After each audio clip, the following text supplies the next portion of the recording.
DingusTheStrix, here once more to bring you an epic game of stream from your favorite epic wizard. And today is Thursday, which means we'll be reading some more philosophy and then later playing a game, which is usually a retro game, but because my Dolphin emulator is still fucked up and I don't know how to fix it, I've been playing Ido Showdown instead. And luckily, for those who love the gaming portions more, the philosophy section is going to be shorter because I looked ahead in the book. If you remember from last time, I was reading about the philosopher Aristippus, and his section was rather long, and I was feeling sickly, so I wasn't really, I wasn't really feeling reading his whole story, so I decided to leave off on a certain part. Which turns out I only have 2 pages left, so he'll be done in maybe a couple of minutes or so, and then the philosophers that come out after him are they have very small sections, like Phaedo, Euclides, Stilpo, and who else is left? Oh yeah, a whole bunch of others, but they're so short. They barely have anything. Hence why I named the stream, we're going to shotgun through a lot of these philosophers, because there's not much to them except for maybe the last one. What's his name? The last one is not Simon. What's his name? Who's the last philosopher who's kind of long? Menedemus. Menedemus is like the final philosopher we'll probably be reading about today, after shotgunning through the rest. So yeah. We're going to have a short philosophy section, so prepare yourself for that one, chat. Also, chat, tomorrow, more Hollow Knight. And of course, I'll be doing the usual, I'll attempt the Colosseum for like an hour, and then I'm going to go on with the story, because I can't stay in the Colosseum forever. And as for Saturday, chat, I'm beginning my playthrough of Xenogears. An RPG that I know a lot of people love, and I have never played before. And I'm very curious to see how it is. So yeah, it'll be a first time for me, chat. I hope you look forward to watching me play a critically acclaimed RPG for the first time ever, as I tend to do on my RPG stream, because I prefer playing RPGs I haven't played before. What else I do nuts? Oh yeah, by the way, chat, I'm no longer super sickly. I'm still a little bit under the weather, but I'm feeling way better than I was last week. Especially now that I have my medication. I can breathe, chat, I can live! I can speak to you all! And now, it is time for me to start my reading. Let's not waste any more time, chat. Let's begin reading about Aristippus, because I do not approve of Aristippus. Even though he was a student of goddamn, what's his name? Socrates. I think he fucked up on ethics, chat. I think he fucked up on ethics like hardcore. Because holy crap. This man came to conclusion that what was it again? Not sensory data, that's Epicurus. But Epicurus kind of said the same thing. Hedonism. Essentially, what's the word? Pleasure. He believes pleasure is the chief good. Also, let's go to the reading room right now. There we go. This is a more appropriate scene. Sorry about that, chat. But yeah, as I was saying, Aristippus makes the claim that pleasure is the chief good and pain is the chief evil, and that you should only do things that make you feel good.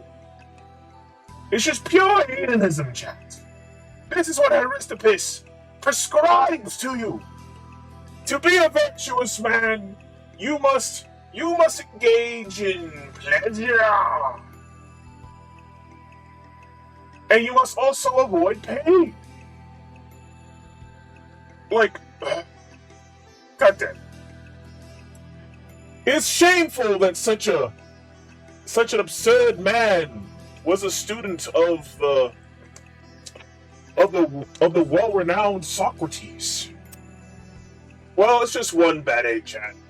All the philosophers are pretty base. So despite Aristippus being cringe, I will still read from the book of... Actually, no. I think I'm going to read from the book of cringe until I'm done with Aristippus. There we go. Until I finish reading Aristippus, I will not stop reading from the book of cringe until I'm done. Because Aristippus deserves it. He is cringe! Wait, hold on. That's a badass quote from Xenophon. Because we didn't get a good quote from goddamn Socrates. From Aristippus. That's right. So there is no quote. Okay, let's see here. Oh yeah, by the way, chat, we're currently reading The Lives and Opinions of Eminent Philosophers by Diogenes Laertius. That's the book I've been reading. Sorry for not clarifying that earlier. And essentially, I pretty much gone over the main idea of Aristippus, chat. Aristippus is... I just full-heartedly just disagree with Aristippus. Which is funny because on my own time, I've read about other philosophers that are kind of similar, like Epicurus, who also believes that pleasure is the chief good and pain is the chief evil. But he's a little bit more rational in how he relays his information. He, essentially, not to go too much into Epicurus, but essentially Epicurus is a ethical empiricist. And he does make some good arguments as to why sensory data, or rather our ability of using our sensories to figure out what is good and what is evil. So I have some respect for Epicurus in that regard. Even though he does preach hedonism, it's not selfish. He does try to somehow make hedonism altruistic, which is weird in itself, but I see where Epicurus is coming from. Whereas with Aristippus, it's just like, nah. Whatever kind of dopamine you feel in your mind, that is what you should be doing. You are doing a good thing. You are being a virtuous man, a wise man, according to Aristippus. But I digress. Let's finish up Aristippus, and then let's shotgun these goddamn philosophers so I can play some goddamn Ido Showdown! Also, by the way, Chad, is Stream Elements okay? It didn't say I was going live. It says I'm now live, but it didn't say me in particular. And it didn't say what I was streaming. I think Stream Elements broke.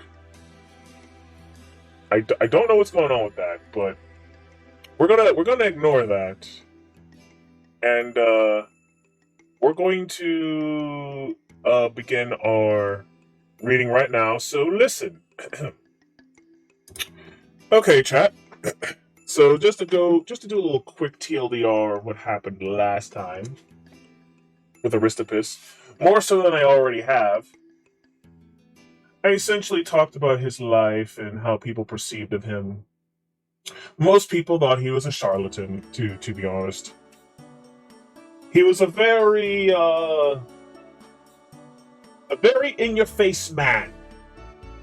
Probably not as much as Socrates, but still very in-your-face. And very hoity-toity. And definitely all about that pleasure life, you know.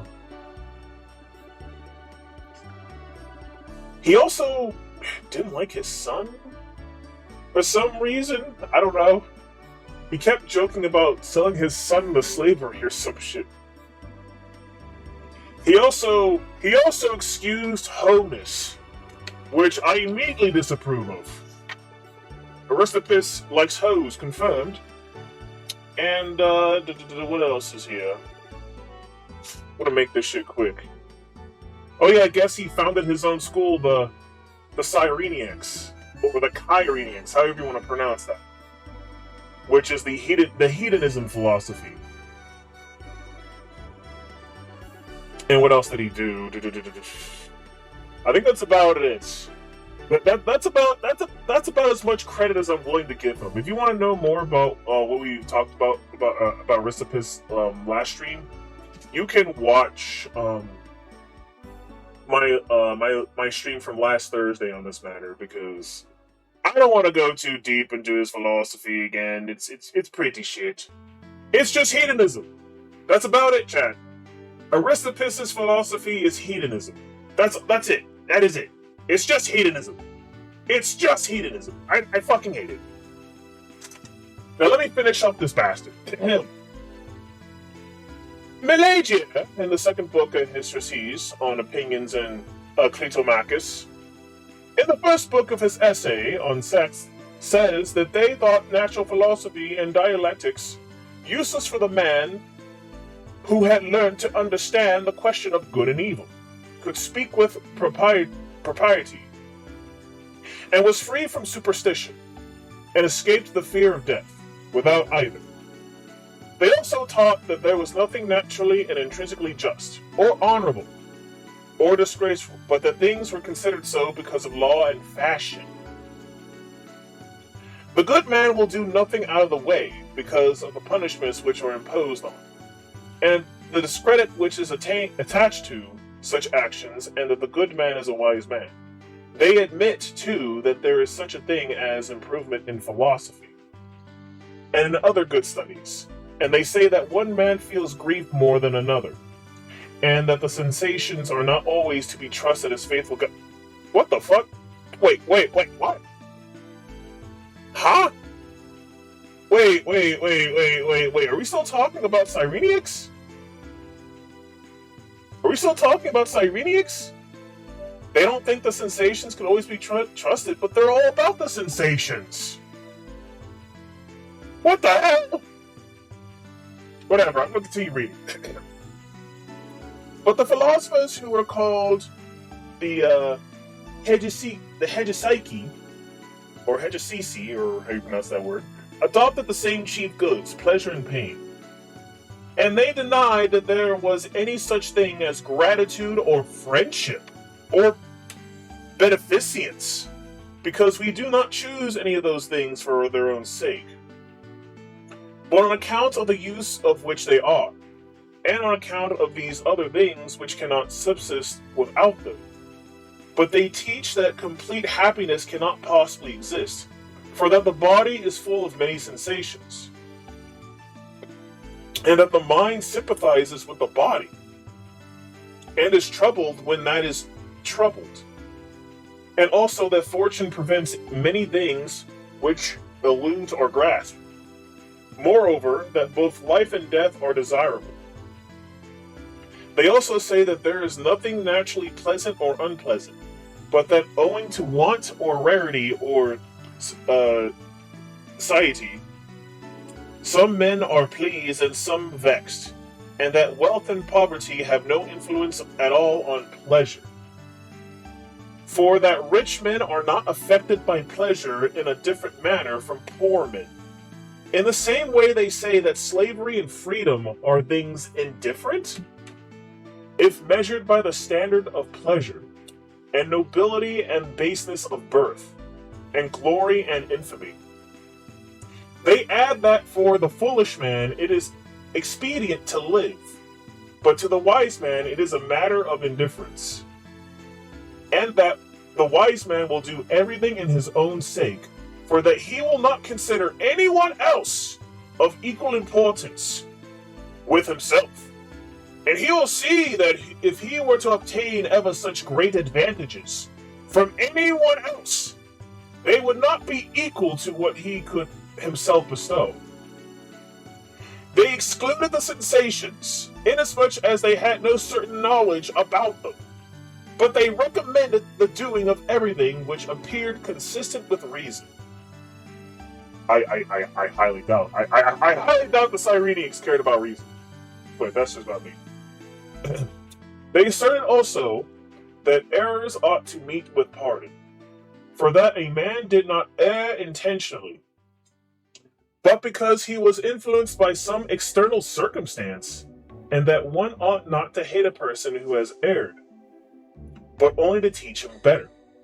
They likewise said that the wise man would not be so much absorbed in the pursuit of what is good as in an attempt to avoid what is bad, considering the chief good is to be living free from all trouble and pain, and that this end was attained best by those who looked upon the efficient causes of pleasure as indifferent. Huh? What? Huh? So what, the Cyrenians view pleasure as something to be viewed as something indifferent? What are you talking about? Aristippus, what do you mean by this? First you're talking about pleasure being the chief good, and now you're saying pleasure should be viewed as indifferent. What is it? What is it? Is pleasure something we should try to strive for, or is it something we should avoid, or is it something we should view as indifferent? Is Aristippus saying this, or is someone else saying this? Because we're still on Aristippus right now. Anyway, I'm going to move on. The Anicereans, I am saying that wholly wrong. I apologize, chat. The Anicereans, there we go, in many respects agreed with these last, but they admitted the existence in life of friendship and gratitude and respect for one's parents and the principle of endeavoring to serve one's country, on which principle, even if the wise man should meet with some annoyance, he would be no less happy, even though he should have but a few actual pleasures. They thought that the happiness of a friend was not to be desired by us for its own sake, for that, in fact, such happiness was not capable of being felt by the person's neighbor, and that reason is not sufficient to give one's confidence, and to authorize one to look down upon the opinions of the multitude, but that one must learn a deference for the sentiment of others by custom, because the opposite bad disposition being bred up with infirm and early age.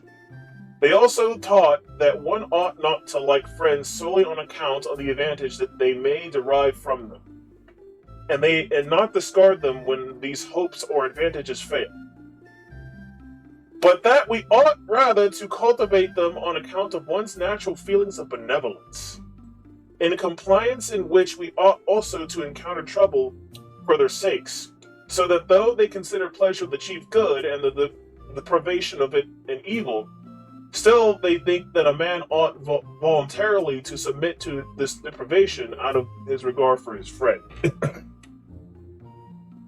Okay, now I know why I'm confused. It's because the Cyrenics apparently had like subsets of their school of thought, and some of them were like, oh no, friendship is bullshit, and others were like, no, friendship's actually good, actually. And also, hello there, Hako Mike. Strive indifferently. I mean, that's the mission. Sorry, that's the message for the Anicerenians, but not necessarily the Cyrenics school in general. Because I do kind of agree that there are some things that you should be indifferent towards. I don't know if they're necessarily right on the money in terms of what they're advocating what you should be indifferent towards. If that makes sense. Personally, and I've admitted this on stream before, I believe the Stoics are a little bit more on the ball in terms of what you should be indifferent towards. But that's just my personal opinion. Now moving on. The Theodorians, as they are called, derive their name from Theodorus, who had already been mentioned and adopted all his doctrines. Now Theodorus utterly discarded all previous opinions about the gods, and we have met with a book of which is entitled On Gods, which is not to be despised, and it is from what they say that Epicurus derived the principal portions of his sentiments, but Theodorus had a pupil of Anicetus and of Dionysius, the dialectician. Sorry, the dialectician. Okay, as an Athenaeus tells us in his Successions of Philosophers. He considered joy and grief as the chief goods, and that the former resulted from knowledge, and that the latter from ignorance. And he called prudence and justice goods, the contrary qualities evils, and pleasure and pain something intermediate. He discarded friendship from his system, because it could not exist either in foolish men or in wise men. For that in the case of the former, friendship was at an end the moment that the advantage to be derived from it was out of sight, and that the wise men were sufficient for themselves, and so had no need of friends. He used also to say that it was reasonable for a good man not to expose himself to danger for the sake of his country, for that he ought not to discard his own prudence for the sake of benefiting those who had none. And he said that a wise man's country was the world. He allowed that a wise man might steal and commit adultery and sacrilege at proper seasons, for that none of these actions were disgraceful by nature. If one only put out a sight of the common opinion about them, which owes its existence to the consent of fools, and he said that the wise man would indulge his passions openly, without any regard to circumstances, on which principle he used to ask the following questions. Is a woman who is well instructed in literature of use just in proportion to the amount of her literacy knowledge?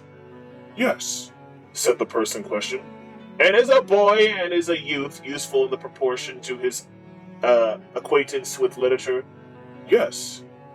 Is it not then also a beautiful woman useful in proportion as she is beautiful? And a boy and a youth useful in proportion to their beauty? Yes. Well then, a handsome boy and a handsome youth must be useful exactly in proportion as they are handsome? Yes. Now the use of beauty is to be embraced. And when this was granted, he pressed the argument thus. If then a man embraces a woman just as it is useful that he should, he does not do wrong, nor again will he be doing wrong in employing beauty for the purposes for which it is useful. And with such questions as these, he appeared to convince his hearers. Okay then, I'll address that later. But he appears to have got the name something in Greek from Stilpo. One day asking him, are you Theodorus? What you say you are? And when he said he was, and you said that you are something in Greek, continued his questioner. He admitted that also. Then continued the other, you are something in Greek. I wish this Greek word was translated, chat. I can't. It's literally in Greek, and I can't read it. There's no translation for this.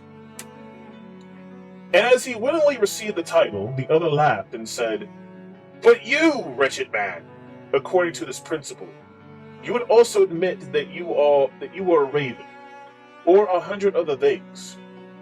One day Theodorus sat down by Euryclides, the Hierophant, and said to him, tell me now, Euryclides, who are they who behave impiously with respect to the mysteries? And when Euryclides answered, those who divulge them to the uninitiated. Then, said he, you are also impious, for you divulge them to those who are not initiated.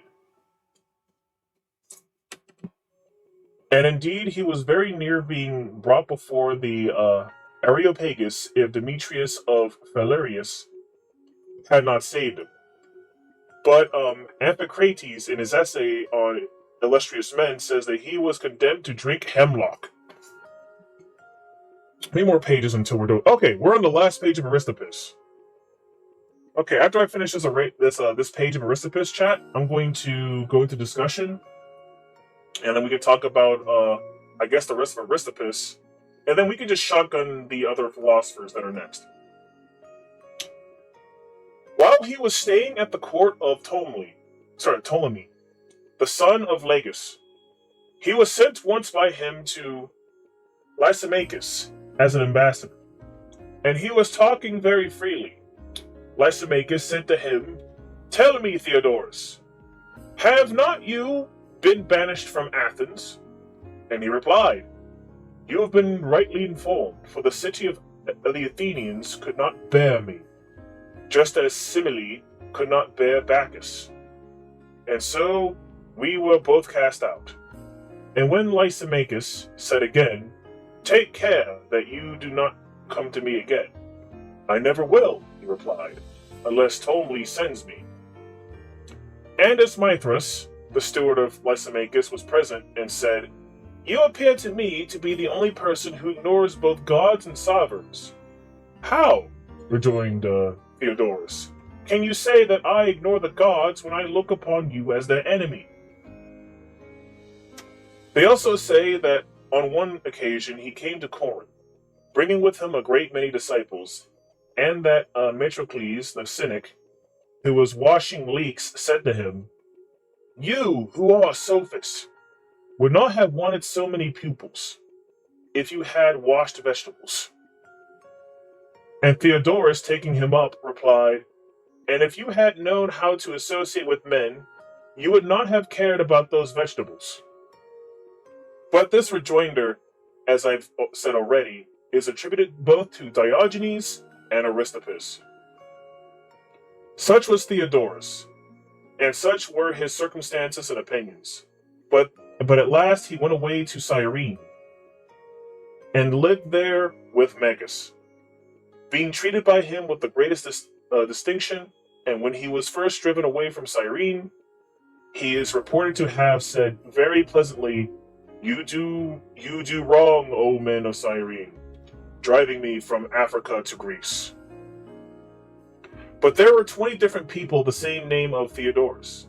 The first was a Samian, the son of Rhocus. He it was who advised the putting of coals under the foundations of temples of Diana at Ephesus.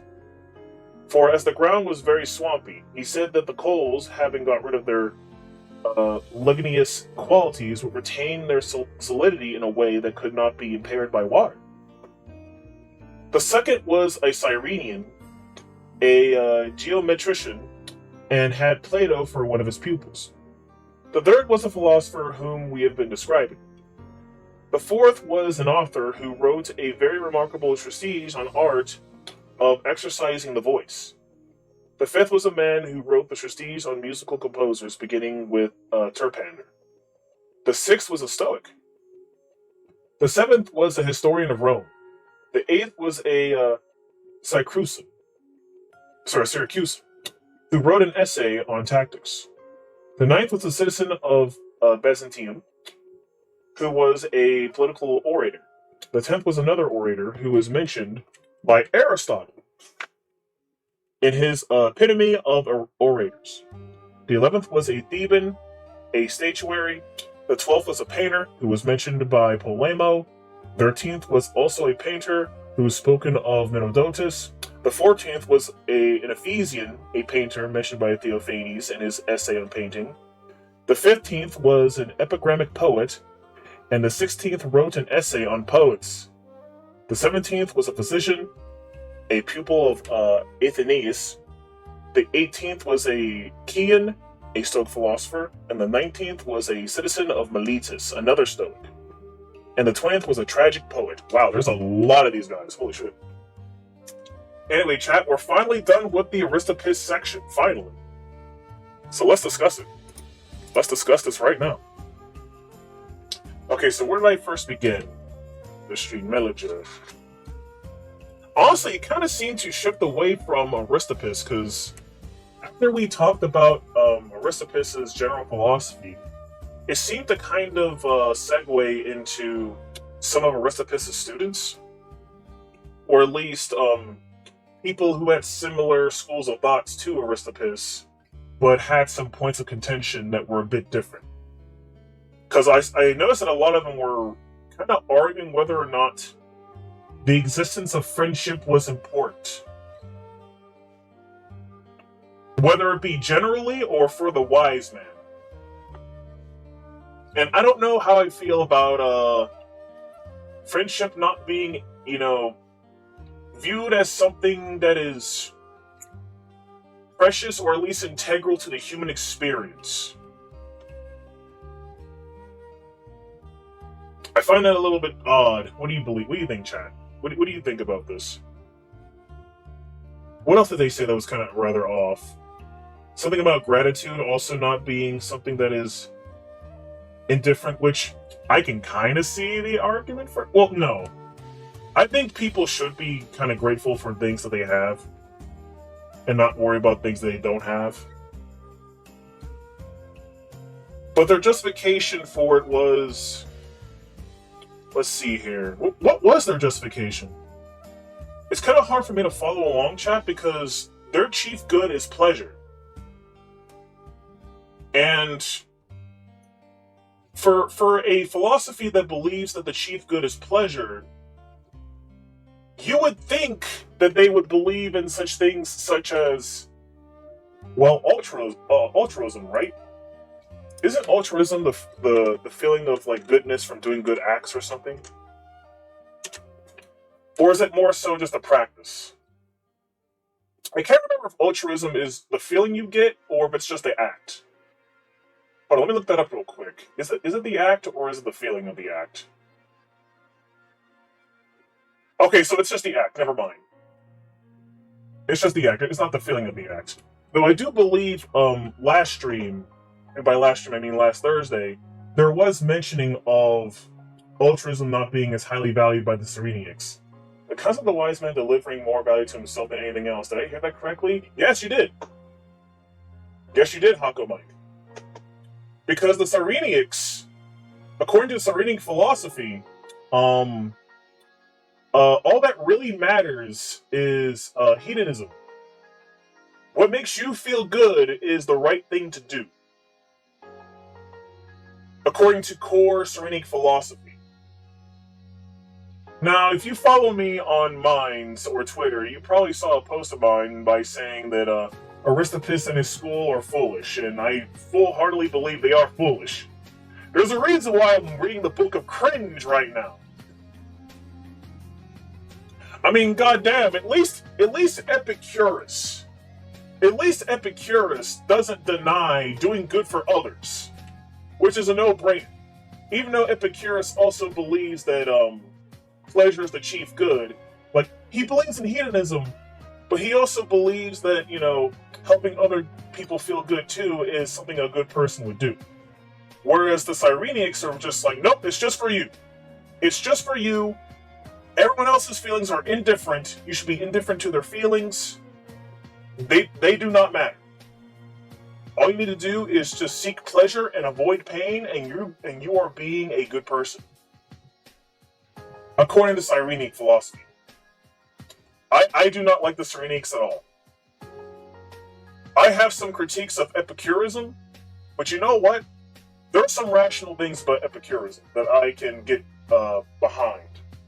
Even though I disagree with their ethics. I actually agree on Epicurus' natural philosophy, but not so much their ethics. But they're way better than Cyrenaics, holy crap! And then, of course, like I mentioned before, you have subsets of Cyrenaics, like the Anasyrians and whatever Theodorus believed in. And it just seems to be all over the place. And it still just amazes me that Aristippus was a student of Socrates. Because Socrates was... Like, I'm not going to say Socrates' view on ethics were... without criticism, but at least he got the general idea of what it means to be, you know, virtuous, I would say. So the self becomes the ultimate source of pleasure, which in some ways makes sense but implies that nothing external can compare. Probably not apparent, yeah. Pretty much. It kind of just disregards others. Which, what's the word? What's the word where you kind of, not narcissism. Narcissism is not the word.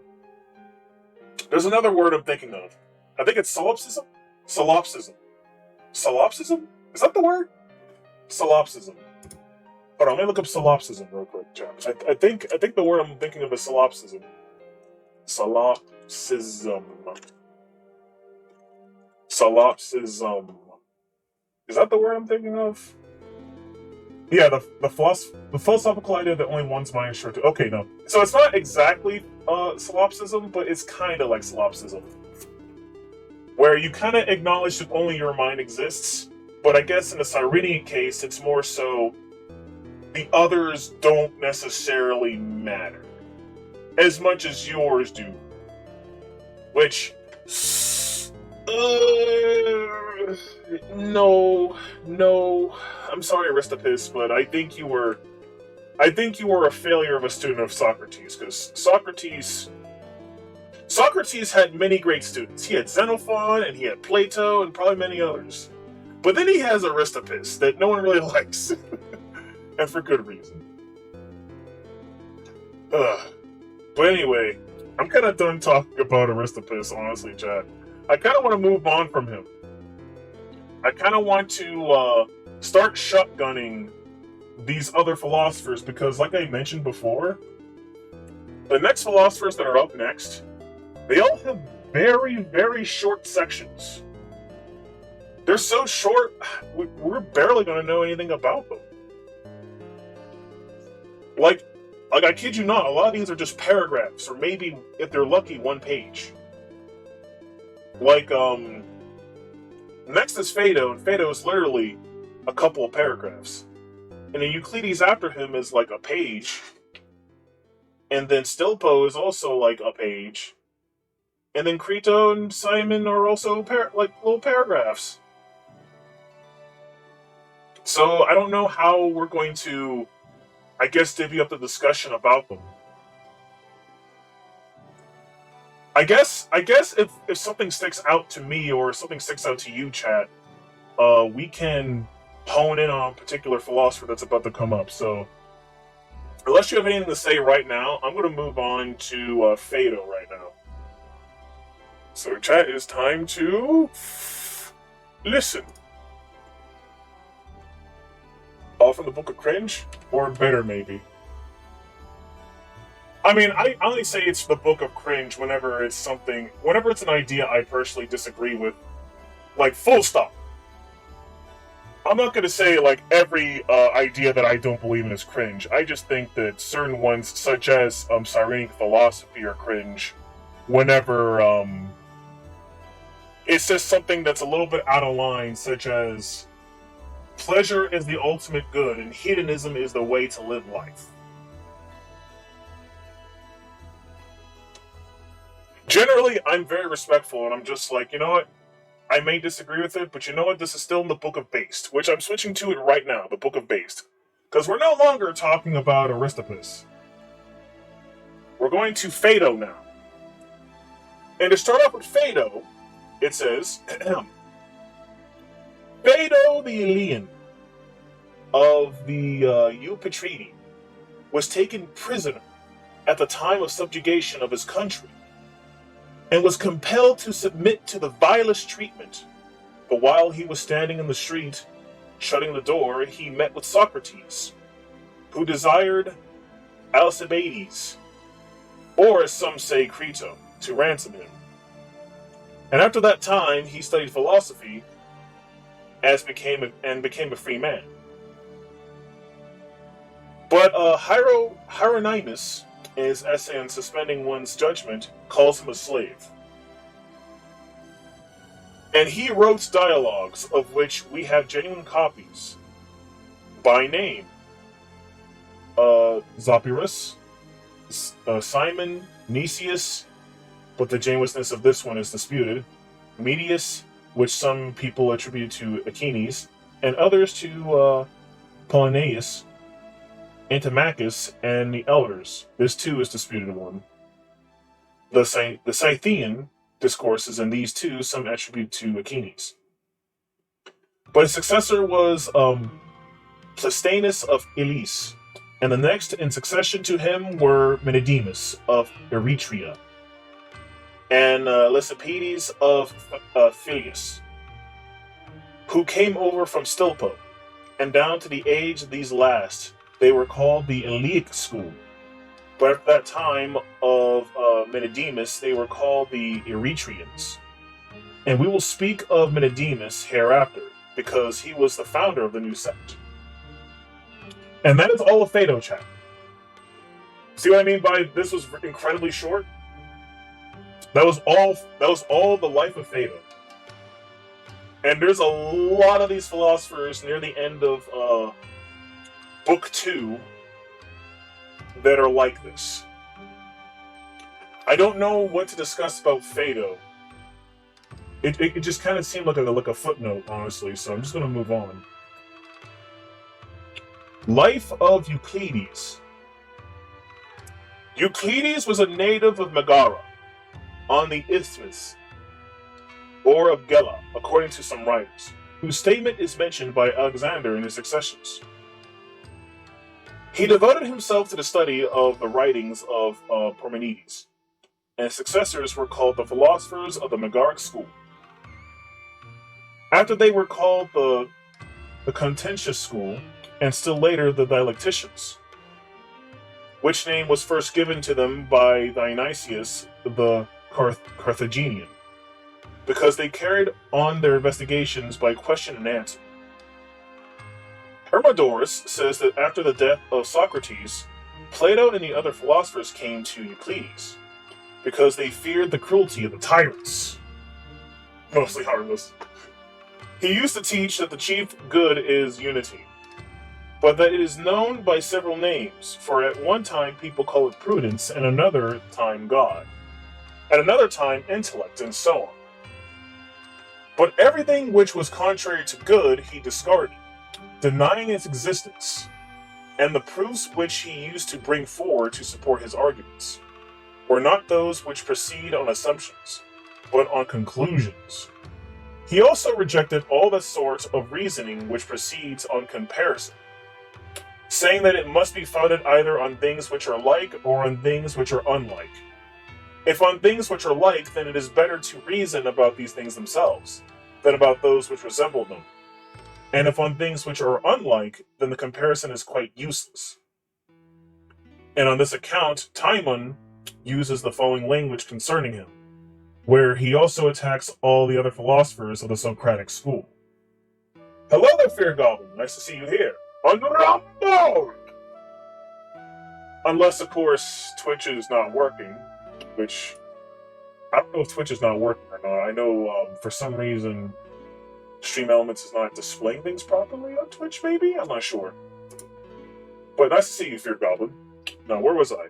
Oh yeah, Timon. But I do care for none of all these triflers, nor for anyone else. Not for your Phaedon, whoever he may be, not for the quarrelsome Euclides, who bit all the Megarians with love of fierce contention. He wrote 6 dialogues: the Lemprius, the Achaenes, the Phoenix, the Crito, the Alcibiades, and the Emetary dialogue. Next in successions to Euclides, he came Eubulides of Miletus, who handed down a great many arguments in dialectics, such as the lying one, the concealed one, the Electra, the veiled one, the Sorites, the horned one, the bald one. And one of the comic poets speaks of him in these following terms: Eubulides, the most contentious sophist, asking his horned quibbles and perplexing the natives with his false arrogant speeches, has gone with all the fluency of Demosthenes. For it seems that Demosthenes had been his pupil, and that being at first unable to pronounce the R, he got rid of that defect. Eubulides had a quarrel with Aristotle and was constantly attacking him.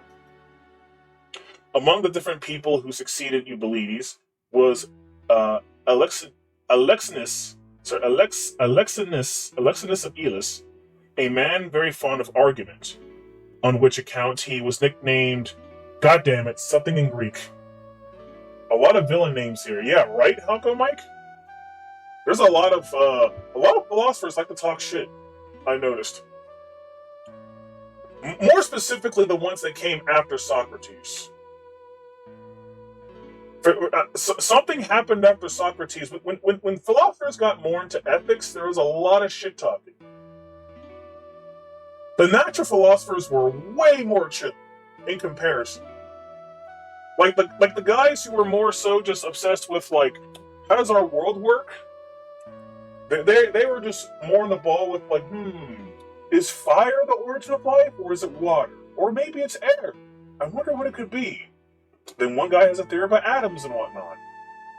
And then after Socrates talking about virtue, now you got these guys going at each other's throats, talking about this is the right way to live life. It's kind of funny. Now where was I? I lost track. Oh yeah, that's right. Eubulides got nicknamed something in Greek. Because this book doesn't like to translate things. Well, actually, no, that's not true. This book does translate things. It's just that I have to go like way in the back in the book to get like the little cliff notes of the book, so the footnotes of the book that tell me what things mean. Like he was essentially called the Greek word to confute. That was his nickname, confute. Well, it's not the Greek word's not translated in a way in which I can verbalize it, you know. Because I don't speak Greek, chat! But anyway, he had a special quarrel with Zeno, and Hermippus relates of him that he went to Ilis to Olympia and studied philosophy there. And that when his pupils asked him why he lived there, he said that he wished to establish a school which should be called the Olympic School. But that his pupils, being in distress, thought though want of means of support and finding the situation unhealthy for them, left him. And that after Elixinus lived by himself with only one servant, and after that, when swimming in the Alpheus, he was pricked by a reed, and that the injury proved fatal, and he died. And we have written an epigram on him, which runs thus. Then the report, alas, was true, that an unhappy man, while swimming, tore his foot against a nail.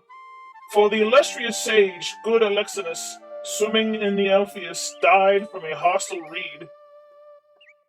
And he wrote not only against Zeno, but he composed other works also, especially one against Ephorus the historian. One of the school of Eubulides was Euphantus of Olympus, who wrote a history of events of his own time. And he also composed several tragedies, for which he got great distinction at the festivals. And he was a preceptor of Antigonus, the king whom he dedicated a treatise on monarchy, which had an exceedingly high reputation, and at last he died of old age. There are also other pupils of Eubulides, among whom is Apollonius Cronus, who was the preceptor of Diodorus, of Iasus, the son of Aminius, and he too was surnamed Cronus, and is thus mentioned by Callimachus in his epigrams. Momus himself did crave upon the walls, Cronus' wise. And he was a dialectician, and as some believe, he was the first person who invented the concealed argument and the horned one. When he was staying at the court of Ptolemy Soter, he had several dialectic questions put to him by Stilpo, and he was not able to solve them at the moment. He was reproached by the king, who had many hard words, and among other things, he was nicknamed Cronus, out of derision. So he left the banquet, and wrote an essay on the question of Stilpo, and then died of despondency. And we have written the following epigram on him. O Diodorus, Cronus, what sad fate, buried you in despair, so that you have hastened to the shades below, perplexed by Stilpo's quibbles. You would deserve your name of Cronus better, if sea and all were gone. One of the successors of Euclides was... Oh god, I'm gonna butcher this hardcore. Ichthyus, the son of Metellus, a man of great eminence, to whom Diogenes the Cynic addressed a dialogue, and Clinomachus of Thurii, who was the first person who ever wrote about axioms and categorums, goddamn it, and things of that kind. And Stilpo was the Megarian, a most illustrious philosopher, whom we now speak of. Okay, chat. So that was well, most of that was Euclides, but then it did the thing again where it segued into another person and included somebody else. It started with Euclides and then went to Eubulides, and then it also went to Alexinus, which then also led it into goddamn Diodorus. So I'm just like, okay, what's the general school of thought here? I mean, I guess the general school of thought here was...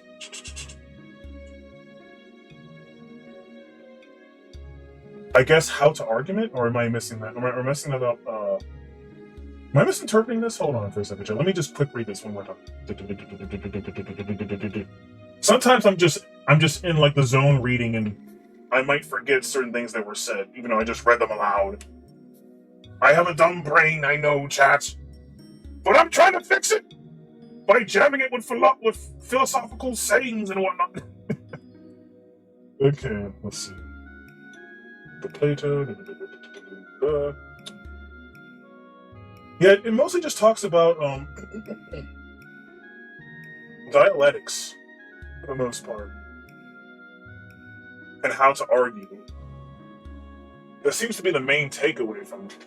What got him the nickname Cronus? Which person? Are you referring to oh, sorry, Diodorus Cronus. Diodorus Cronus. He was surnamed Cronus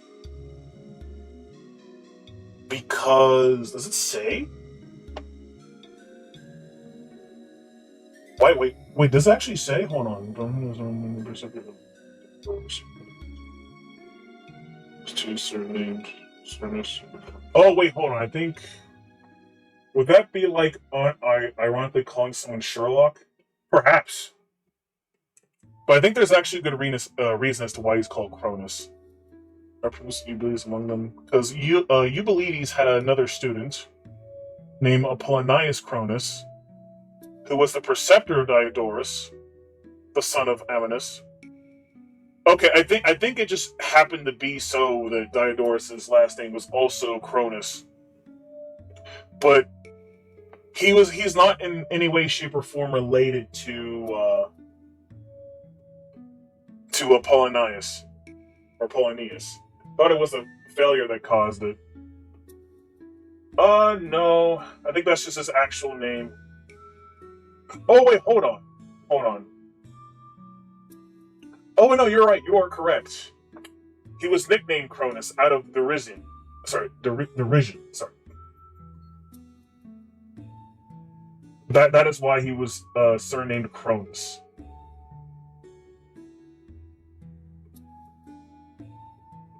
He was not able to solve it at the moment he was approached by the king with any hard words. Because I guess he was not...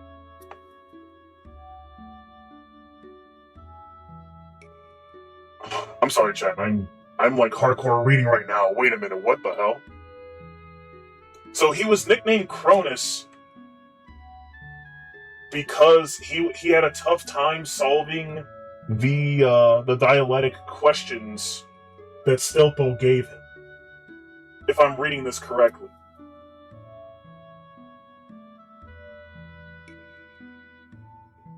But I feel like I'm reading this wrong. Chad, do you want me to reread this section? Not the whole thing, just the Diodorus part. I'll reread the Diodorus part if you want me to. If not, then we can move on to Stilpo.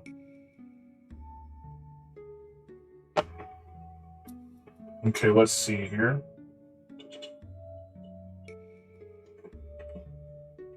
Chad, do you want me to reread the Diodorus section, or just move on to Stilpo? Because Don't know about Titan Cronus to tell if that is snarky. It could be. It could be. That's the thing. I don't know either. Honestly, Huckle, I need to personally really delve deep into not even just like Greek and Roman history, but also Greek mythology, because I know about Greek mythology, but not like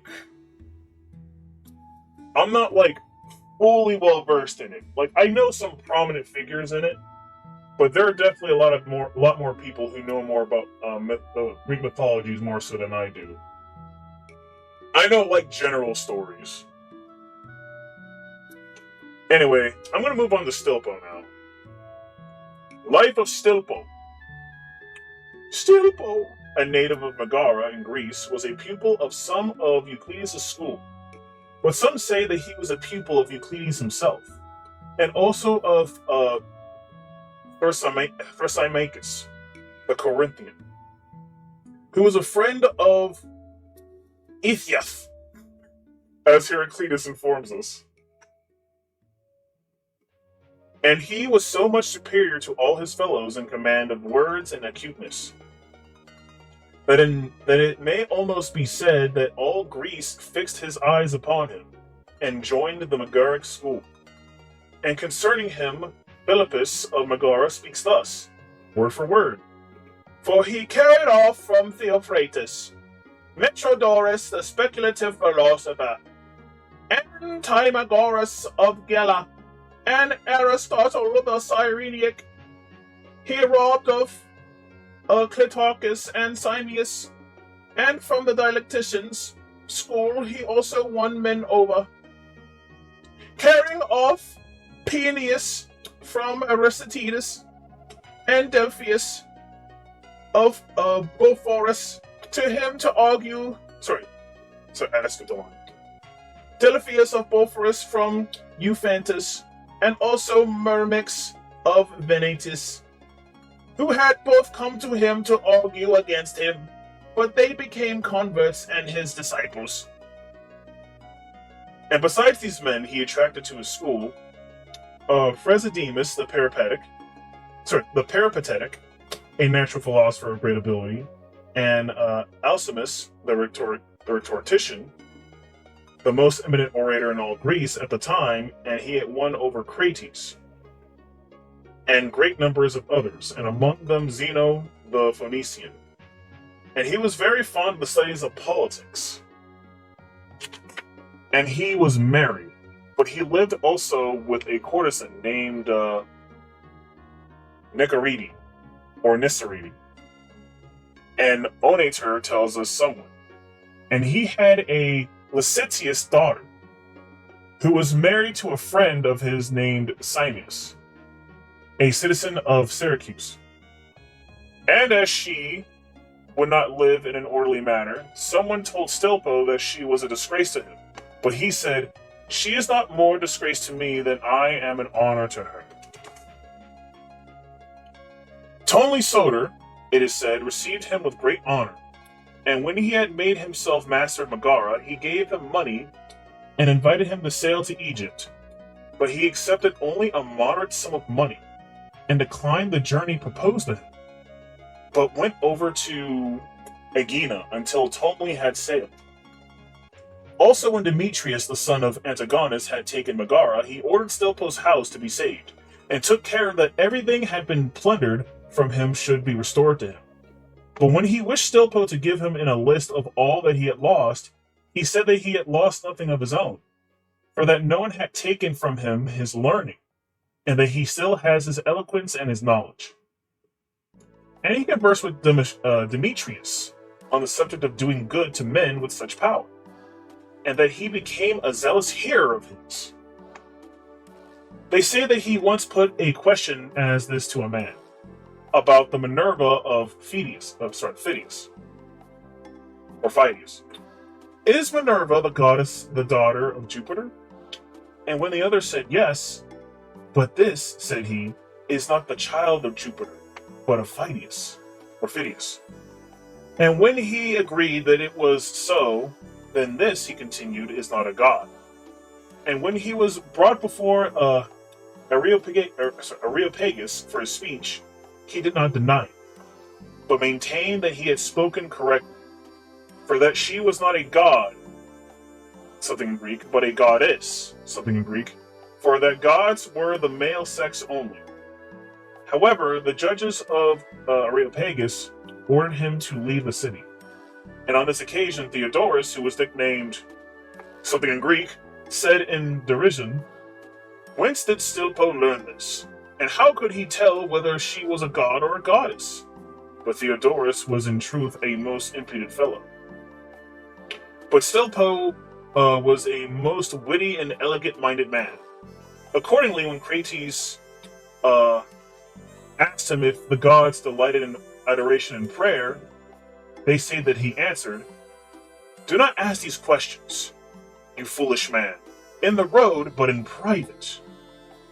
And they say too that Botan, when he was asked whether they were gods, answered in the same spirit, "Will you not first, O miserable old man, remove the multitude?" The shame / honor. That's a good comeback for Badinsky. Yep.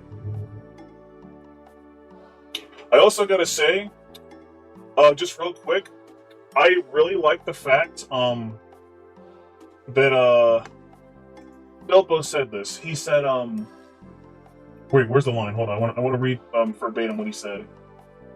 It was about beliefs in the gods. Oh, I lost it. I just read it too. Hold on, it's literally right here. I gotta find it, Chad. I gotta find it. There we go.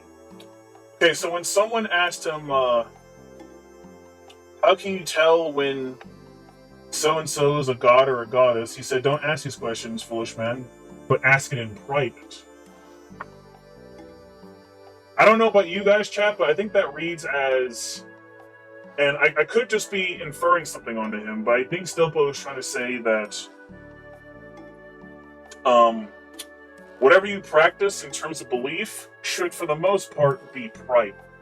Not to say that you can't share it with people, but I think he's saying that whatever your personal beliefs are, your religious beliefs, should be mostly private, and something that you should figure out for yourself.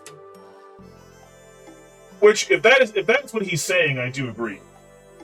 The only reason why I think that he's saying that is because someone named Botan, who I guess is kind of regurgitating what he's saying, is saying, "Will you not, oh miserable man, remove the multitude?"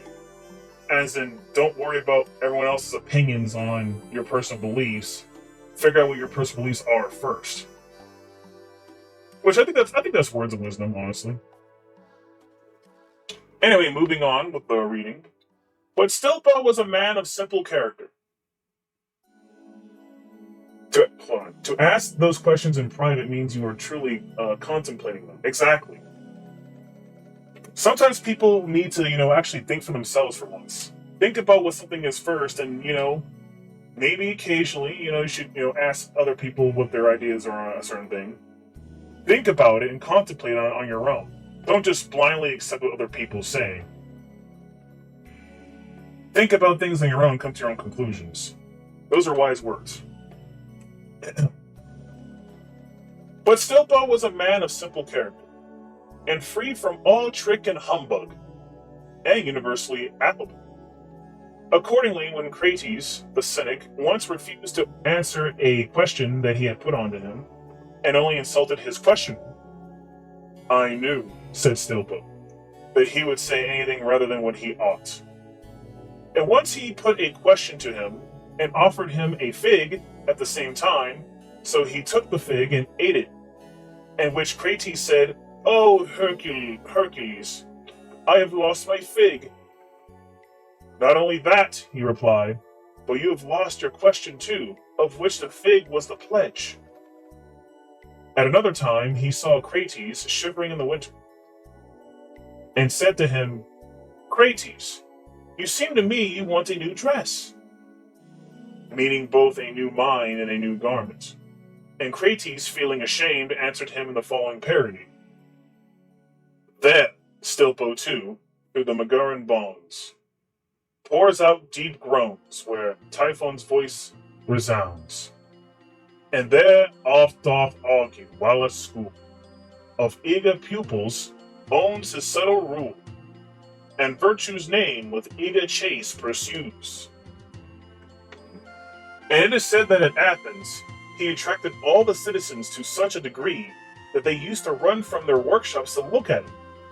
And when someone said to him, "Why, Stilpo, they wonder at you as if you were a wild beast," he replied, "Not so, but as a real genuine man." And he was a very clever arguer and rejected the theory of species. And he used to say that a person who spoke of a man in general was speaking of nobody, for that he was not speaking of this individual nor of that one. For speaking in general, how can he speak more of this person than of that person? Therefore, he is not speaking of this person at all. Another of his illustrations was, "That which is shown to me is not a vegetable, for a vegetable existed 10,000 years ago. Therefore, this is not a vegetable." And they say that once when he was conversing with Crates, he interrupted the discourse to go off and buy some fish. And as Crates tried to drag him back and said, "You are leaving the argument." "Not at all," he replied. "I keep the argument by leaving you, for the argument remains, but the fish will be sold to someone else." There are 9 dialogues of this extent, written in a Phrygian style. The Moschus, the Aristippus, the Callias, the Ptolemy, the Choricratus, the Metrocles, the Anaximenes, the Epigenies, the entitled to my daughter, the one entitled to my daughter, and the Aristotle. Heraclides affirms that Zeno, the founder of the Stoic school, had been one of his pupils. Interesting. Okay, Hermippus says that he died of a great age after drinking some wine in order to die more rapidly. And we have written this epigram upon him. Stranger, old age at first, and then disease. A hateful pair did lay wise Stilpo low. The pride of Megara found good wine, the best of drivers for his mournful coach. And drinking it, he drove on to the end. And he was ridiculed by Sophocles, the comic poet, in his play called Marriages. The dregs of Stilpo make the whole discourse of this Paranus. Okay, and that was Stilpo. Okay, chat. Any questions or comments about Stilpo? Which, by the way, Stilpo is probably the... No, he's not the last long one of these short ones. He's actually the semi-final long one. Because there's actually a longer one near the very end. I don't know if I'm going to read Menicius. Sorry, not Menicius. Menedemus. Because Menedemus is kind of long. Not as long as Aristippus, but definitely long enough that I think I could save it for next stream.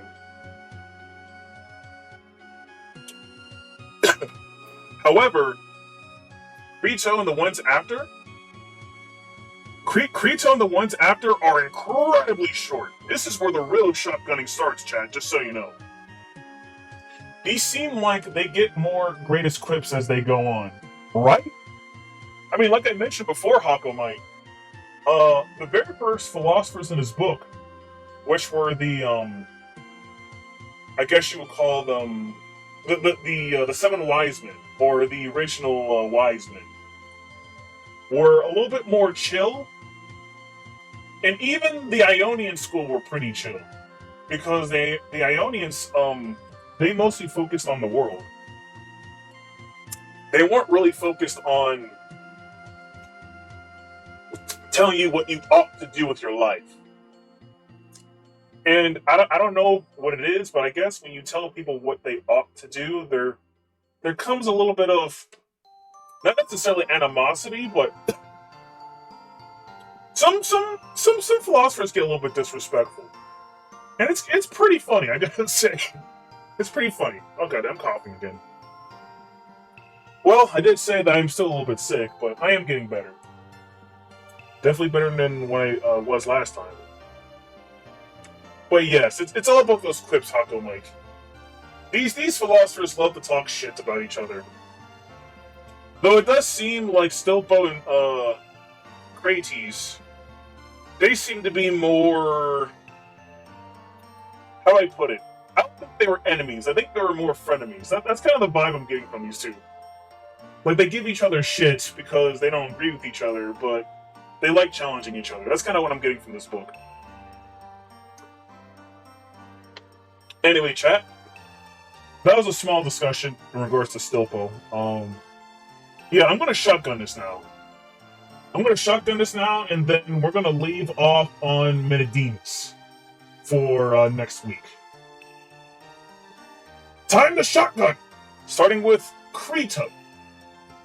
Life of Crito. Crito was an Athenian. He looked upon Socrates with the greatest affection and paid such great attention to him that he took care that he should never be want of anything. His sons also were constant pupils of Socrates, and their names were Critobulus, Hermogenes, Epigenes, and Aristippus. Crito wrote 17 dialogues, which were all published in one volume, and I subjoin their titles.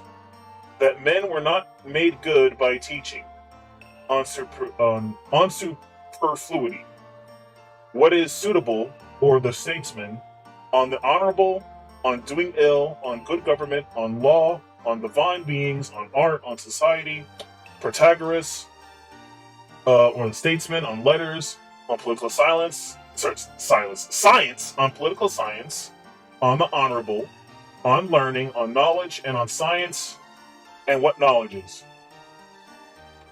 And that's all of Crito. That's literally all of Crito, chat. I read all of Crito just like that. Epic rap battles and togas. Yeah, kinda. Hako Mike. That's just kind of what went down. There were lots of debates held back in those days. And they could have been debates about anything. Not even just about ethics, but even about how we should speak. How to dialect properly. How to use rhetoric properly. They focused on a lot of those things back then as well. Moving on to Simon, who's next. Simon was an Athenian, a leather cutter. He, whenever Socrates came into his workshop and conversed, used to make memorandums of all his sayings that he recollected. And from this circumstance, people have called his dialogues leathern ones. But he has written 33, which, however, are all combined in one volume. Oh God, is he? Okay, Laertius, are you just naming all his books? You're not even talking about the philosopher. You're just naming their works and calling it a day. Is there nothing of value to talk about Simon? We're just gonna name the titles of every book he wrote and then something such? Hold on, where are his books? On the gods, on the good, on the honorable, on what honorable is. The first dialogue on justice, the second dialogue on justice, on virtue, showing that it is not to be taught. The first dialogue of courage, the second, the third, on laws, and on the art of guiding the people, on honor, on poetry, on good health, on love, on philosophy, on knowledge, on music, on poetry, on what is honorable, on teaching, on conversation, on judgment, on the existent, on number, on diligence, on activity, on covetousness, God damn it, on covetousness, on insolence, on the honor. How many books on honor has he written? Jesus Christ! Some also add these dialogues on taking counsel, on reason and suitableness, on doing harm. Are these just based on notes from things Socrates said? Probably. I mean, all these guys are, well, maybe not all of them, but they're either direct students of Socrates or they are students of Socrates. So to answer your question, Hako Mike, yes. They're all just notes and books about what people have learned from Socrates, given that Socrates is kind of the progenitor of ethical philosophy in the Western world. Now, where was I?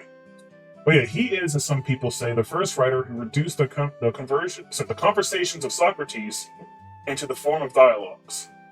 And when Pericles offered to provide for him and invite him to come to him, he said that he would not sell his freedom of speech. Okay, that's kind of based. There is also another Simon, who wrote a treatise on I can't read today, chat. Holy crap. Oratorical arts, and another who was a physician in the time of Seleucus Nicander, and another who was a statuette. Okay, and that is all of Simon. I'm just going to move on to Glauco now. Or Glauco.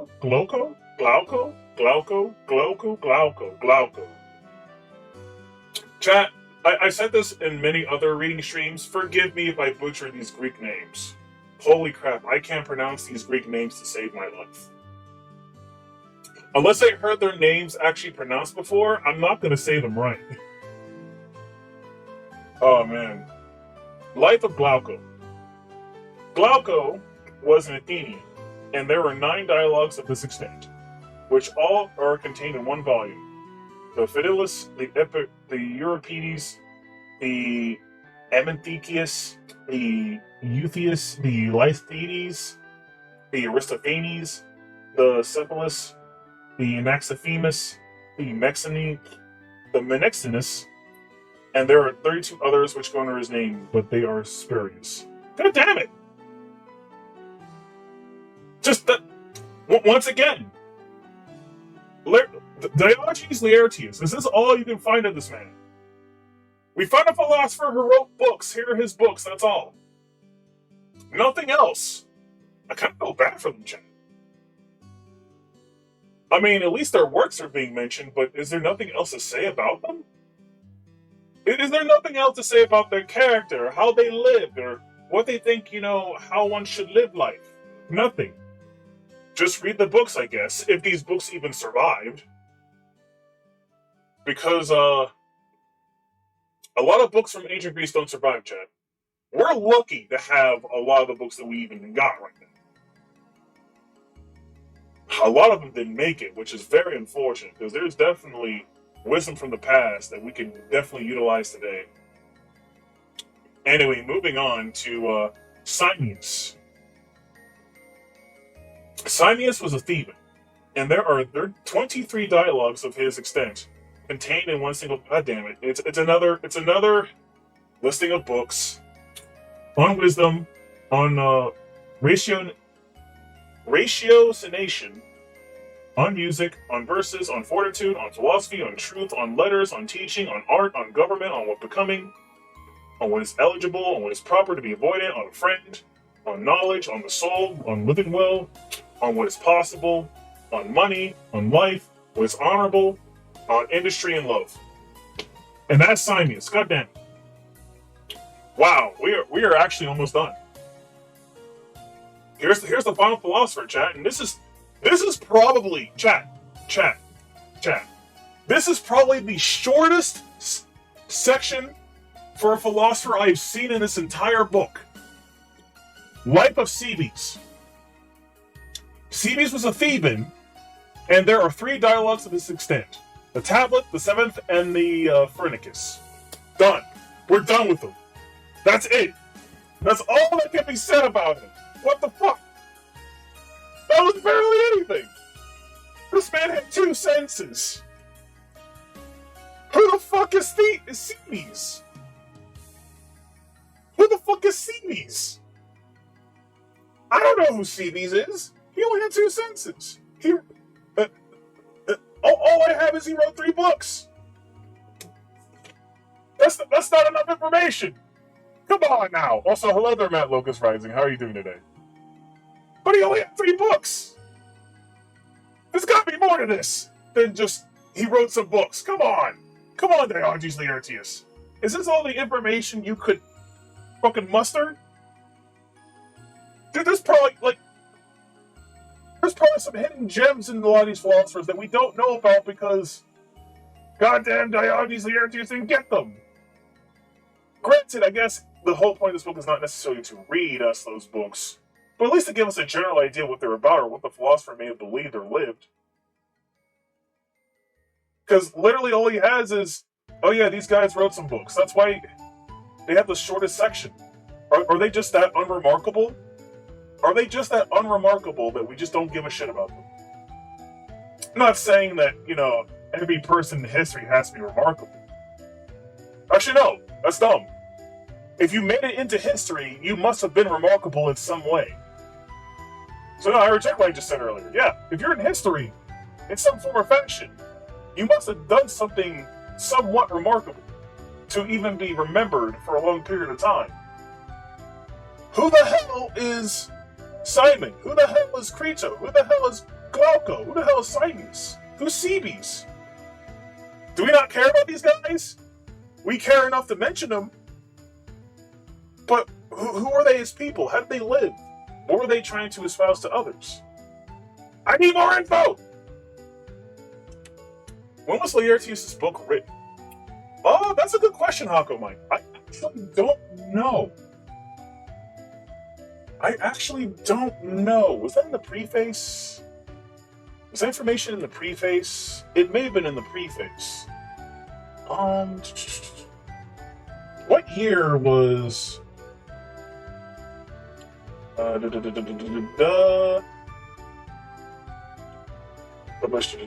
18. Let me research this real quick. When did Diogenes Laertius write this? Diogenes Laertius. Because granted, Diogenes Laertius, he would have had to have been probably... I believe he was in the 3rd century, if I recall correctly. He was around in the 3rd century? Year 300 something? I could be wrong. Or was it before the year 300?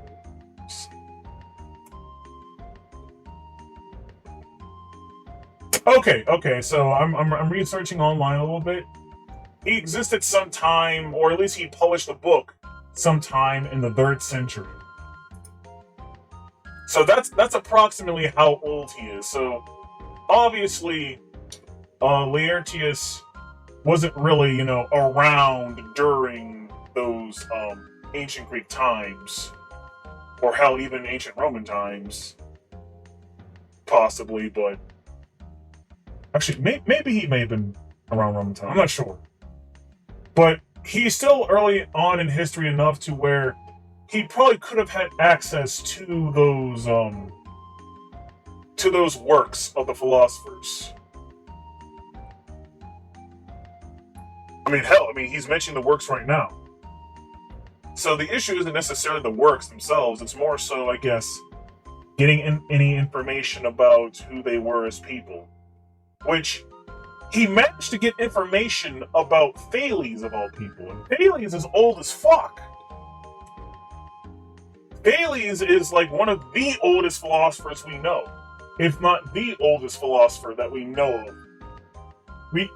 I don't even think we know any philosopher older than Thales.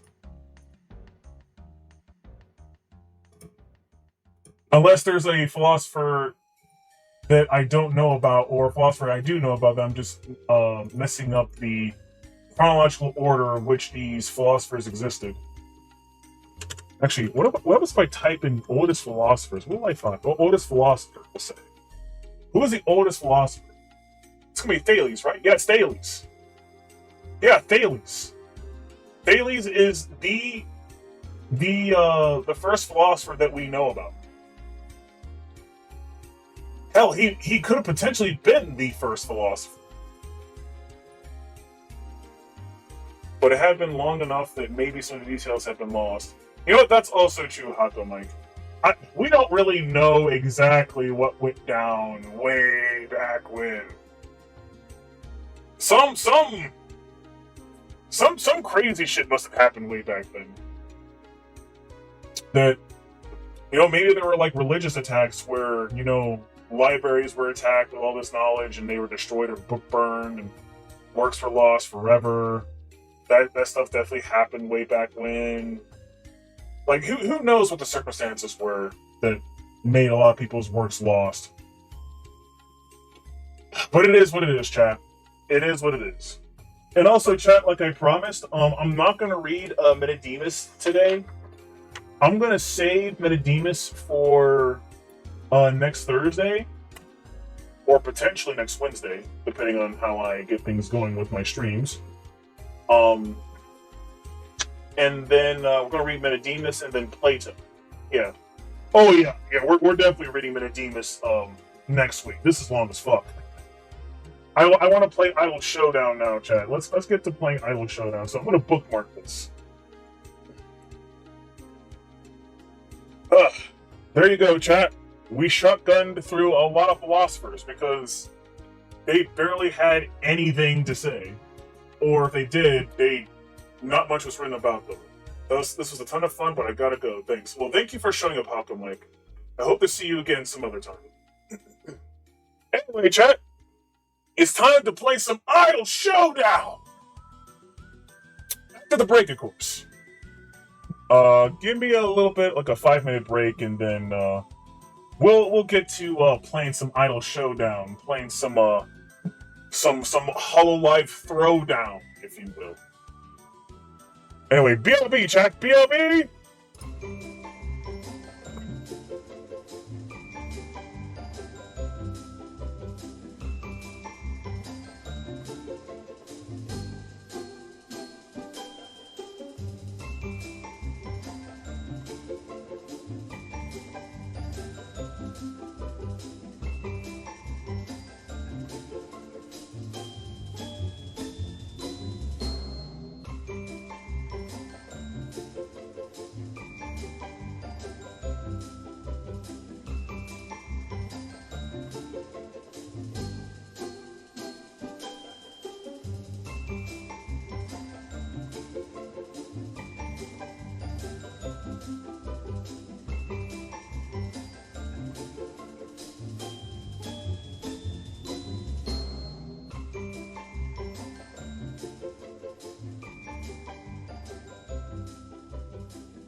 And I am here! I am here, chat, I pretend! Also, let me hide that. There was no insightful quote from today's stream because it seems like there wasn't that many philosophers to really get a quote from. Because I'm definitely not getting an insightful quote from Aristippus or any of the people who follow him. And as for who are the others? I don't even remember the others' names except for Stilpo. I remember Stilpo. Stilpo's cool. Stilpo's cool. I'd say give some props to Stilpo. You know, I probably could go back and get Stilpo his quotes, but nah. I'm just ready to play right now, so let's play. First, let me get the game screen to actually show up. Okay, game screen. Uh-oh. Hold on, chat. I think the game's doing the thing again where it's not going to play the sound for some reason. I'm going to reboot the game. You can't see it yet because I haven't made it visible yet, but it's going to be visible soon. Let me just restart it.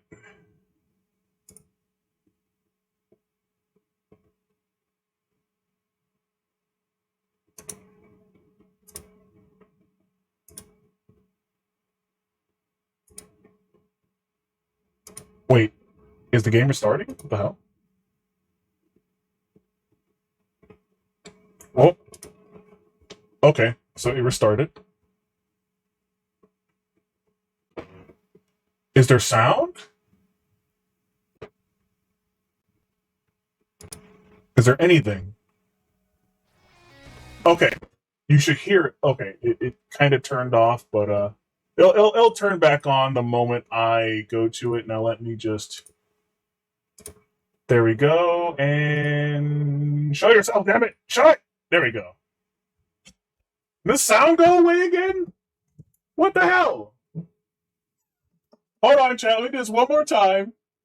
I'm gonna do this one more time. You will goddamn show yourself. And people will goddamn hear you, game. Or I'll curse you. I will curse you, damn it.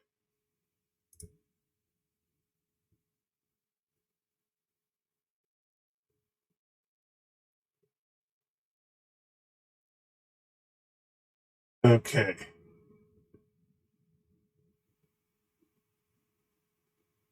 Okay, it's starting up. Oh, god damn it. No, not again. Fuck off. Wait. Chad, the game's giving me trouble. Hold on. The game's working. It's just that I'm trying to. What the?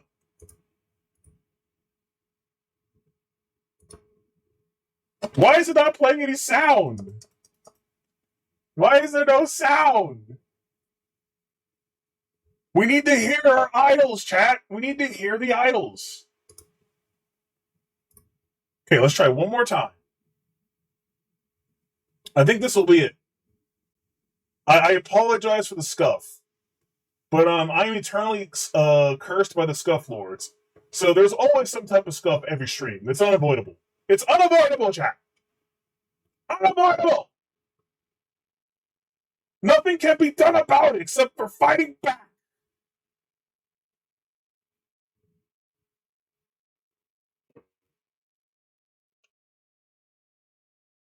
Game, are you there, game?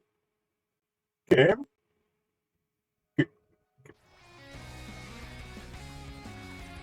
Also, I'm annoyed that my mouse cursor is there. Why is it there? Go away. Whatever, I don't care. Anyway, let's play. We're just gonna fight AI on medium difficulty at least. Okay, so last time I I essentially did a little practice with all the characters on stream, and from what I gathered, my favorites to play as is Botan and Suise. I really like how they fight. I mean, some others are pretty good too. Like I like Ayame; she's pretty easy to grasp. And Korone seems to be like a pretty decent, like overall good character. Like, or I think the word I'm trying to use is really good for beginner type of character, which it does say right there, beginner, which makes sense. Sora says advanced, which I would say so. She's a little bit harder to grasp, so you definitely need to go to training mode for Sora. Fubuki's also kind of fun, though I'm not sure if I can main Fubuki.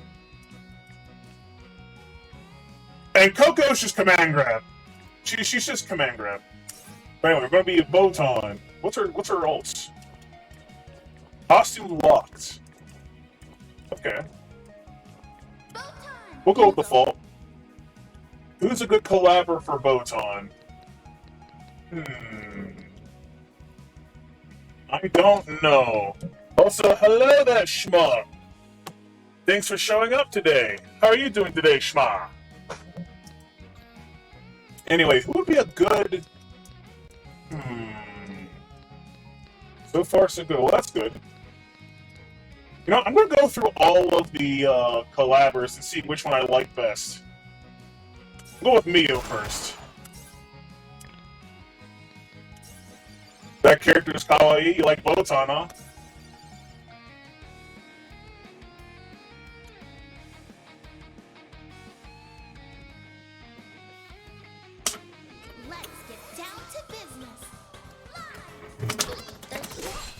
Okay. Do I remember the controls? Yes, I do. Or no, I don't. I think I do.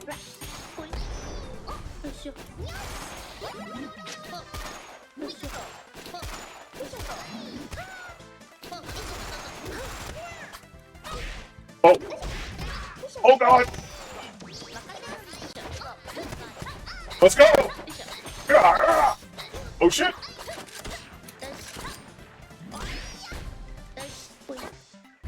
Get me out of here! Uh-oh, uh-oh, uh-oh. Keep away from me. Oh, so close! No! I'm winning the next round.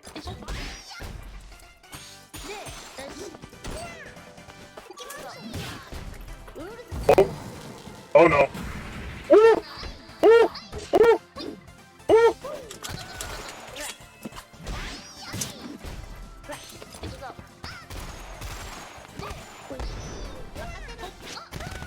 Let's go! Get back, get back! I don't... Wait, why didn't the break go off?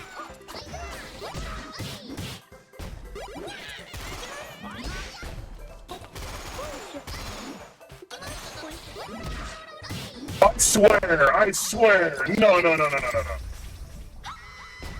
Okay, that was kind of jank, but I pulled it off. One more time. We got this! Oh, God!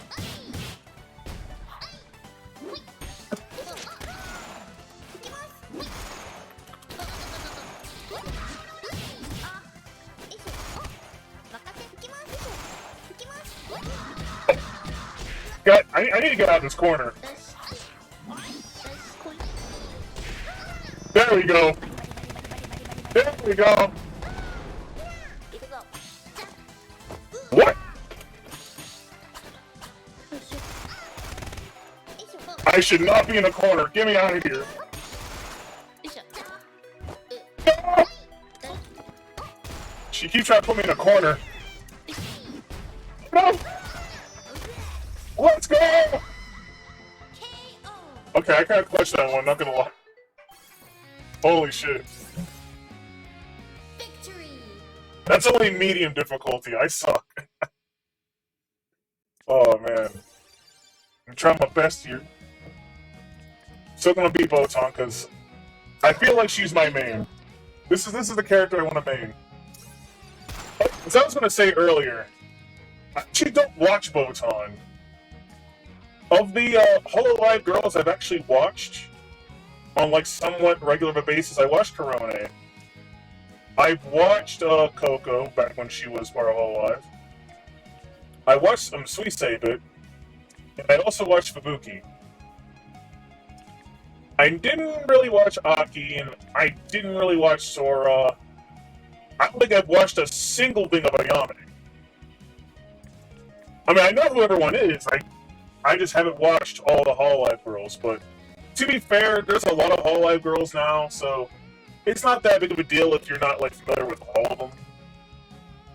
Wasn't there like 50 plus of them right now? The actual number of idols Hololive has is kind of crazy. I do wonder who these 3 unlockables are. Are they characters you can unlock, or are they DLC? Anyway, let's play. Okay.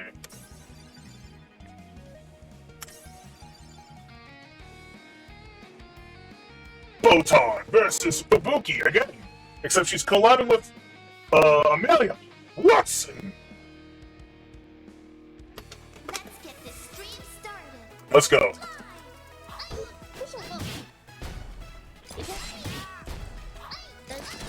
Okay, I have guns. I should learn how to zone. Also, not get cornered. Get the fuck out my face, Fubuki. Jesus Christ.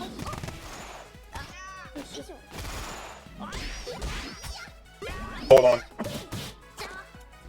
Get me out of here!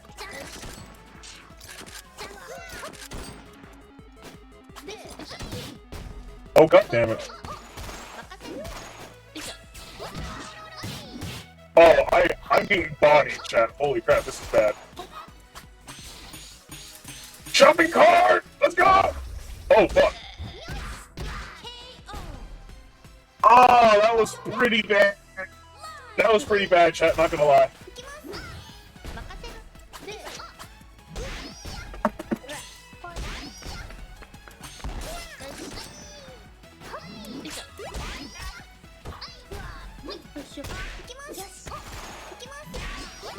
God damn it! Ah!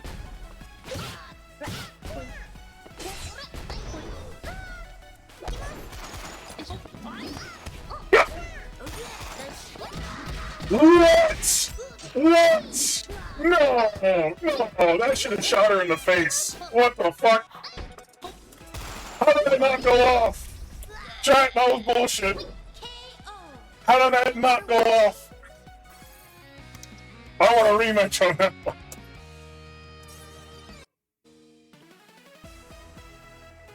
I'm not the best at fighting games, chat, but I know how to play a fighting game.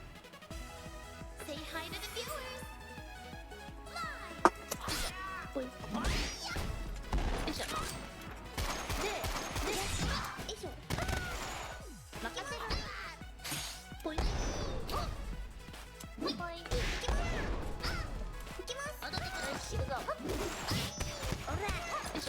Let's go. Yeah, that's what I'm talking about. Oh.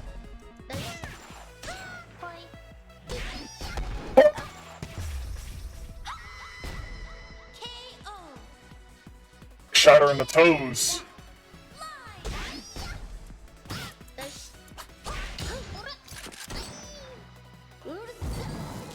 Oh god!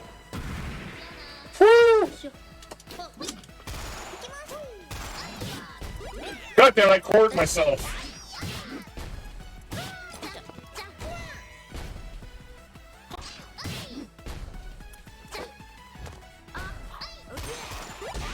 What's my call out button again? I actually forget. Well,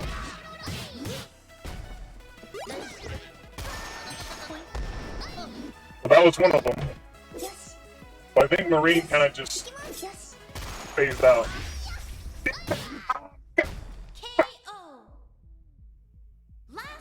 Well, Fubuki's kind of tough to fight against, not gonna lie.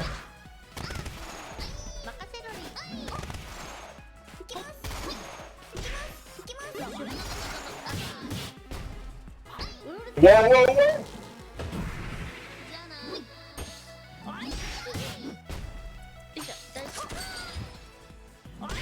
Wait, what? Wait, what did I just do?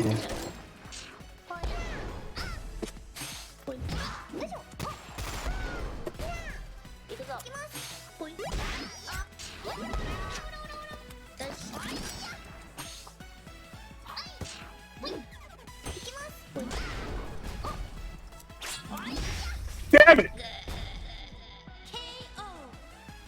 Honestly, I should anticipate that more. That's on me. I absolutely should anticipate that kick more. So let's stick with Botan. I'll go Kanata. Yeah. This game is pretty fun. Like, this game is really fun. It's a really fun fighting game. It's really funny that this is a free fan game that they really went hard on in terms of fighting game mechanics. Like, it's not overly complicated, but it's complicated enough to be a good fighting game, you know?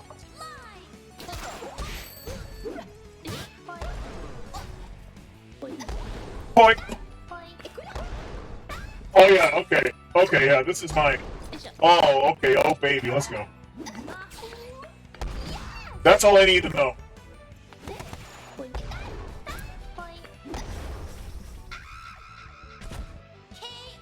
Okay, so that should be the primary projectile that I use the bullets on. Fire! Ooh.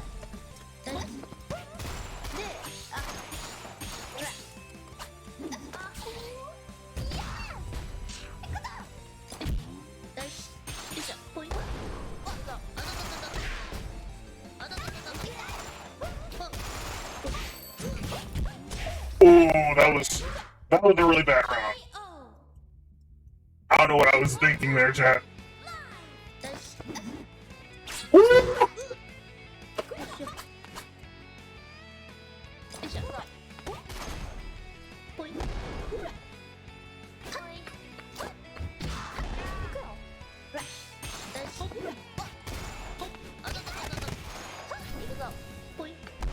Point! Get point, bitch!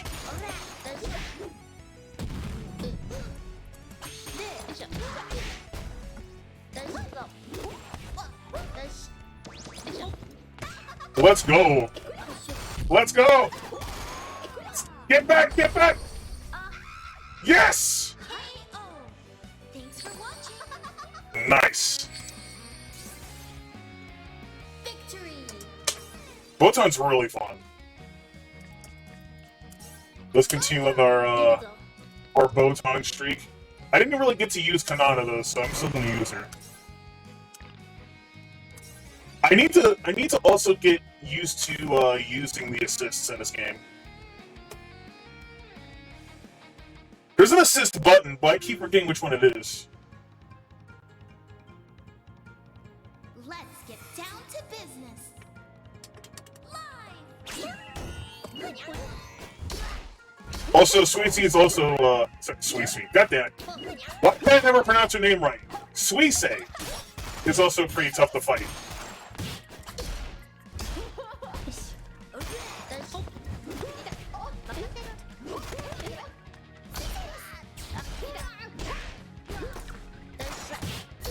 I keep getting cornered. This is bad.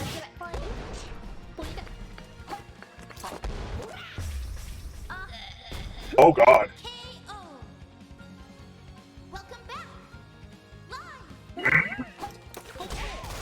Oh shit, I just realized, chat.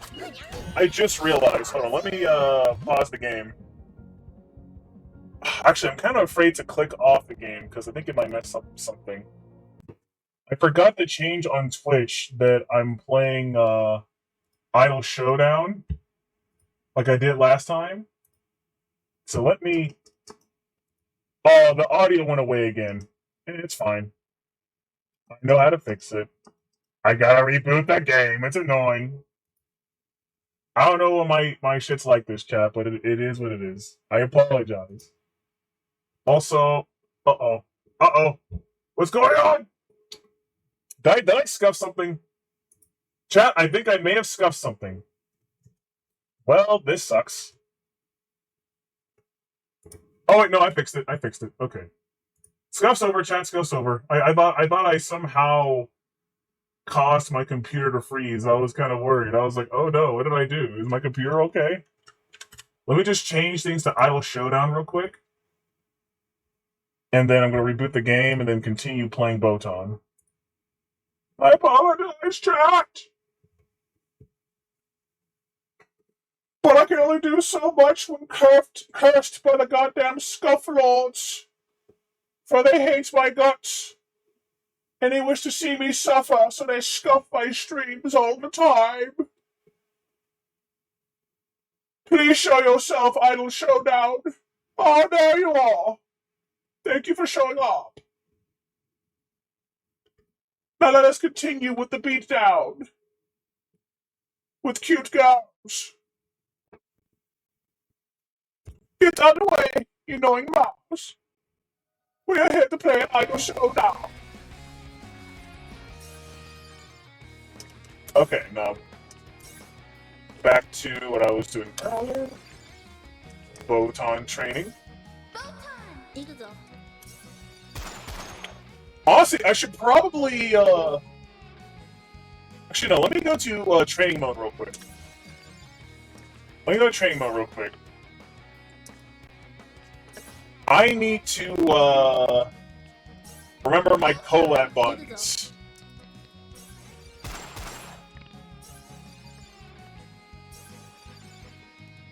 Because it's a specific button, I just don't know what it is.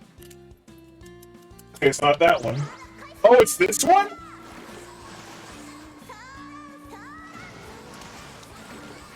Oh, okay. Okay, that's the burst button. Wait, do these buttons not do anything? Oh, I know, this is the item button. Okay. That's right, that's the item button, okay. That's the burst button. Also, nice jiggle physics. And, that's the collab button.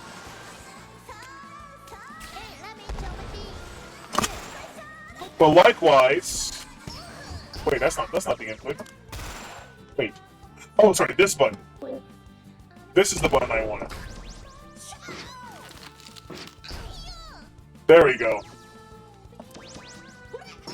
The collab buttons is one particular button, which I guess would be the left bumper on a controller and the special button for a circle back. Okay. That's what I needed. Also, get me out of here.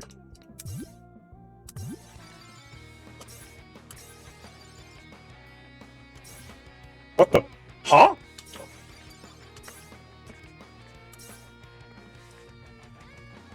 Oh, there's an arcade. I'll do the arcade in a bit after I figure out what's my best assist. God damn, I keep choosing the wrong one. Versus AI.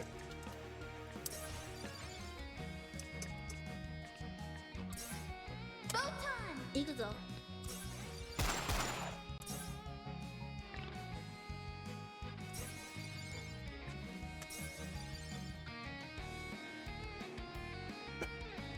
Alright, versus Sora.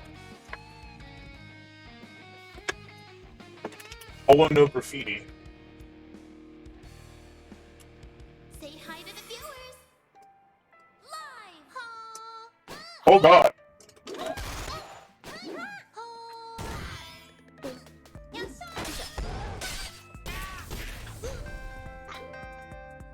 Get back, bitch! Get back!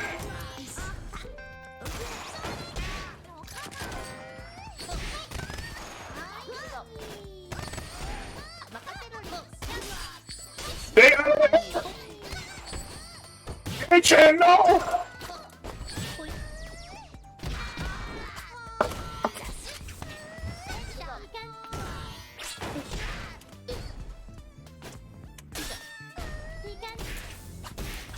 Uh-oh. Oh, what? You had to do a jump attack there, really?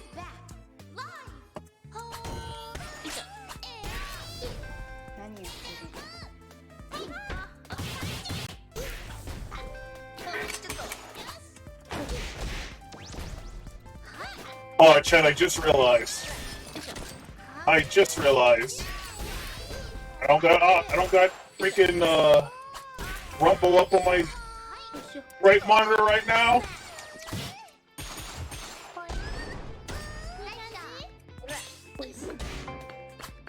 God damn it. I'm about to lose this one anyway. It's fine though. Good. See you next time. Hold on. Let me fix my screen to my right real quick. There we go. Now, is it possible for me to fix the audio thing too? The answer is no. The answer is no. Actually, wait. Can I?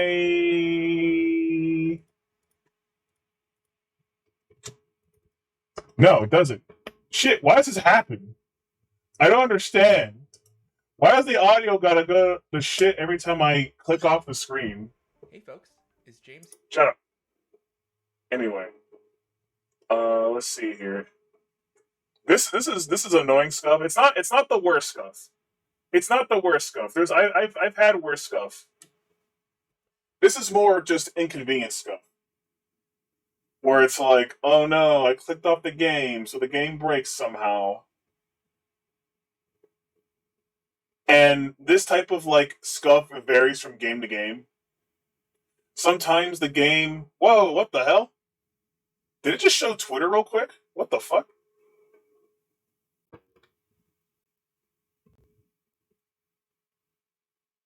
Chad, did you see that? Did it just show Twitter? What the fuck? Why did it show Twitter? Why did it show Twitter? Chat, sometimes I hate OBS. I don't know why it showed Twitter for a split second. That makes absolutely no sense. Given that on OBS I'm using the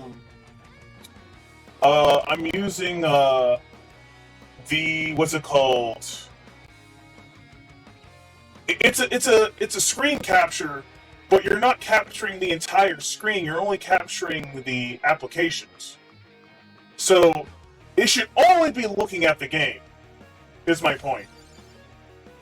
And yet somehow it was like, you know, we're also going to capture a glimpse of your browser right now. I'm like, okay.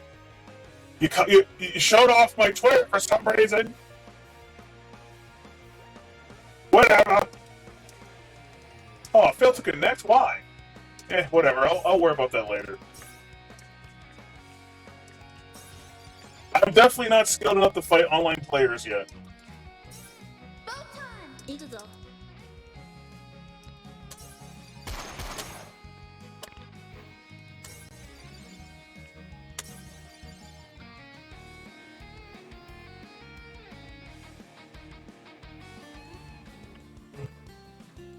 Okay, where's my... Oh, here it is.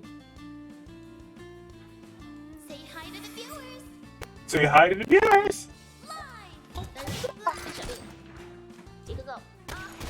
Botan versus Botan.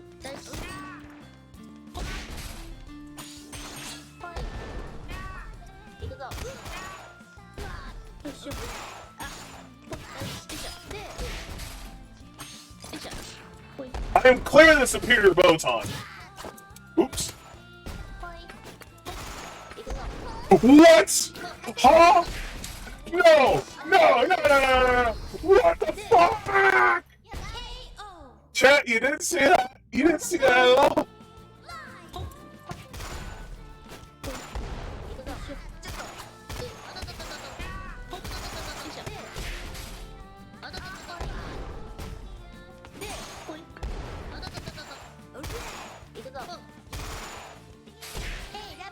I was holding back, game. Come on.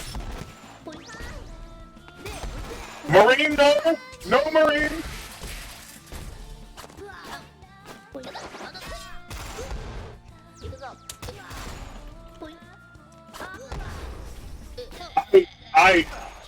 I want a serious rematch on that one. Holy shit.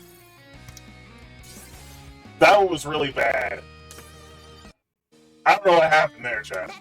Let's try that again.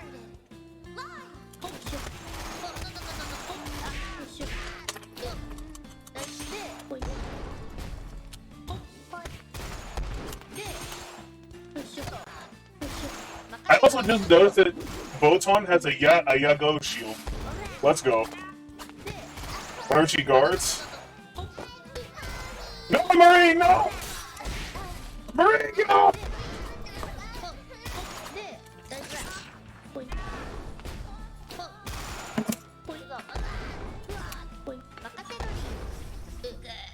That's what I'm talking about. That's what I'm talking about, chat.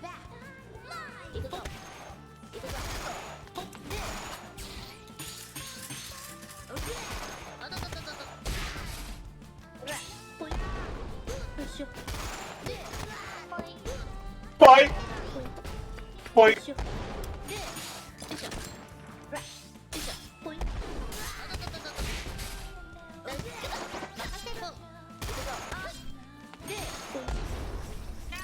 Let's go! KO. See you next time. Okay, let's win this best 2 out of 3. Dun, dun, dun, dun, dun, dun, dun, dun, dun, dun.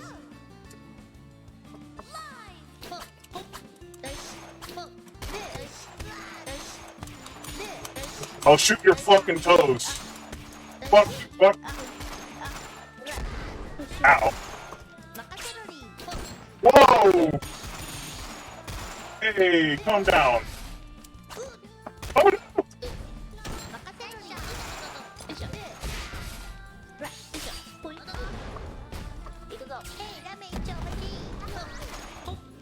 Marine! Marine! Marine is so menacing, holy shit.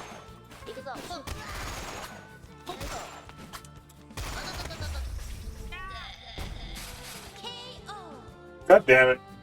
Let's go again.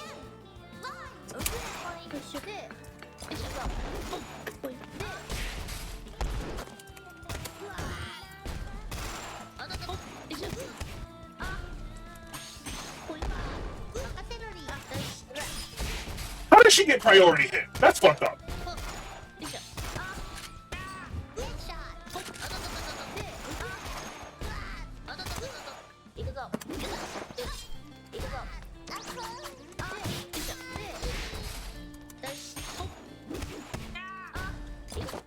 No!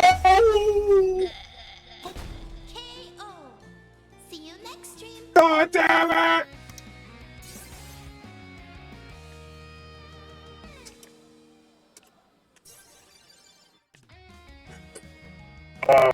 Okay. Botan. Also, Iroha is a pretty good assist. I don't know best for Botan though. But let's try Risu.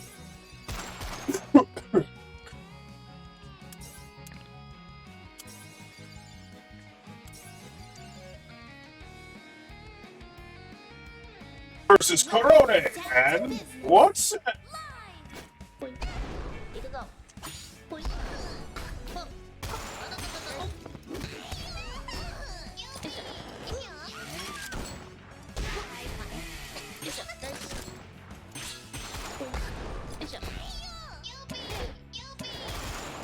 oh?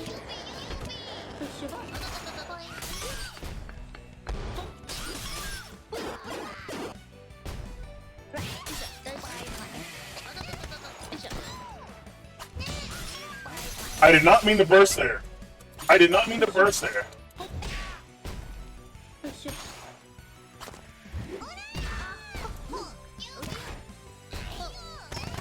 Let's go!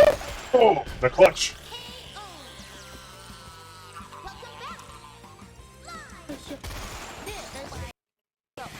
Whoa, what was that?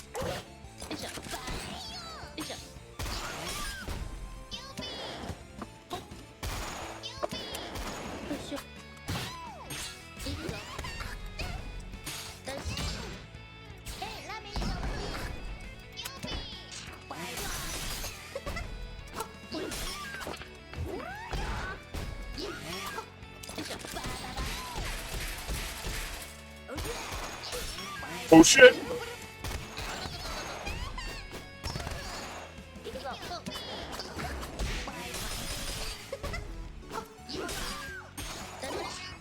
Come on. Oh, no, no, no, no, no, no.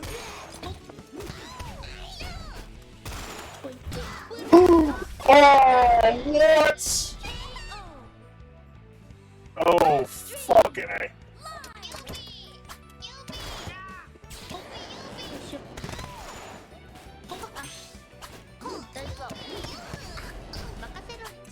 I love that one command grab of Botans.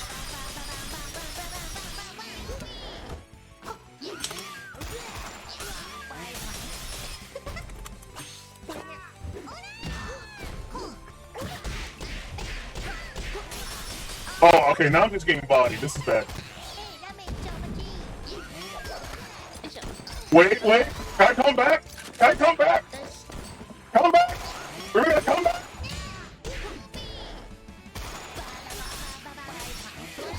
Oh, I fucked up. I should have let my guard down. Ah. Play a rematch. Let's get this stream started. Let's go.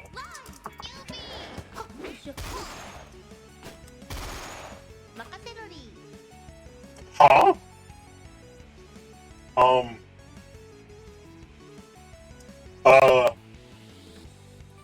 Perone?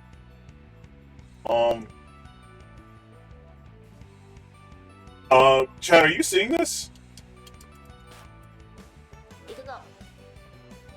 Perone's stuck! She's fucking stuck! Wow. Can I get her out? Wait, hold on. There you go, I saved you. That was a weird bug.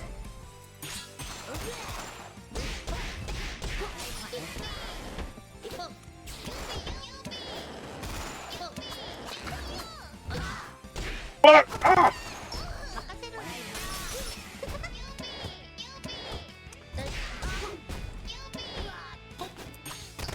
Let me out this corner, damn it!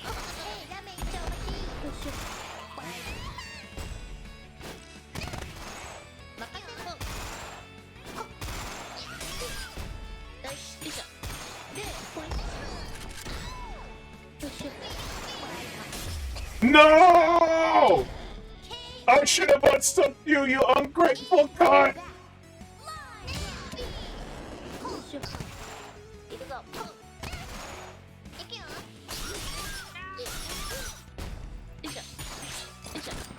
Also, I need to guard more. I thought nasty habit of never guarding.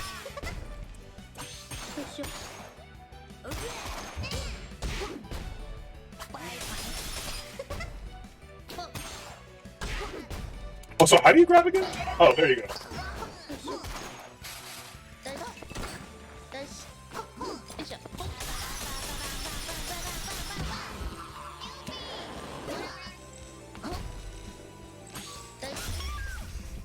Oh god!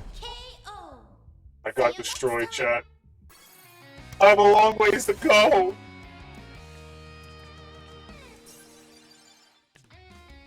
Shit!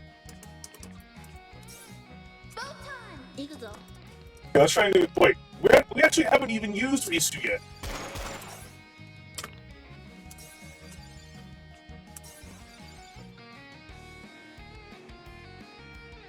Now we're fighting Corona again, except this time she has Kiara backing her.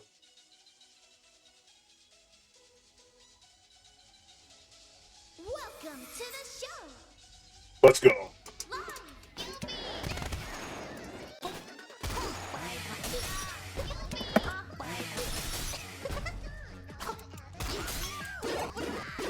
Holy shit.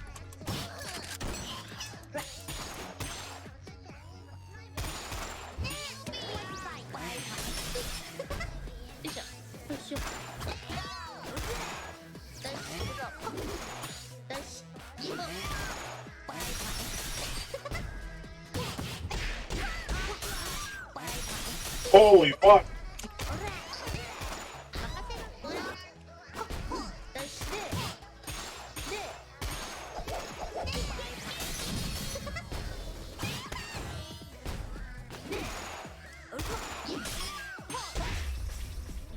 God damn it! KO. I can't even beat medium difficulty, chat.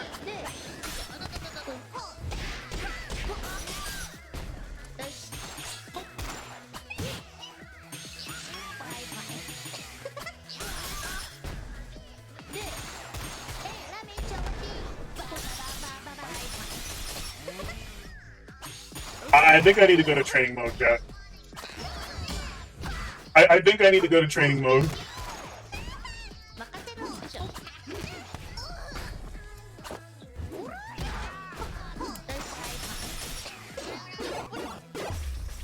Wow. Thanks for watching. Okay, chat, we're going to training mode. Fuck it.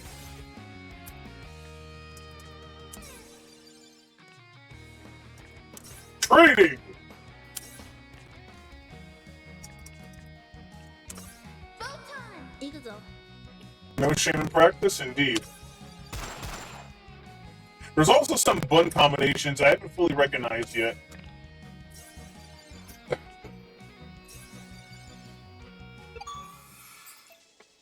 Okay, let's see.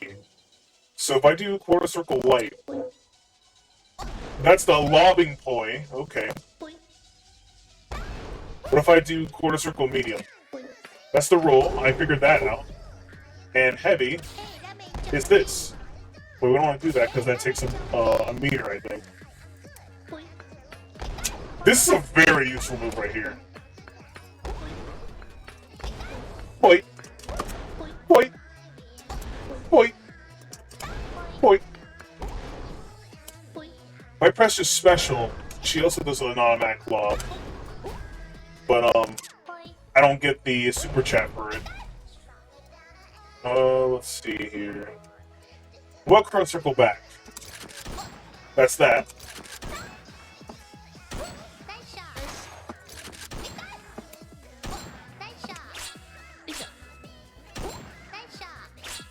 I need to utilize this one more.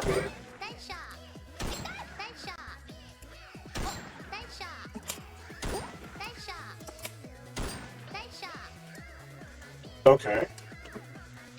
And what about... So that's like a... Wait a minute.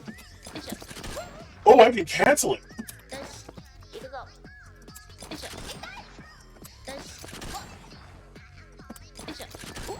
That's actually pretty good. And that does that.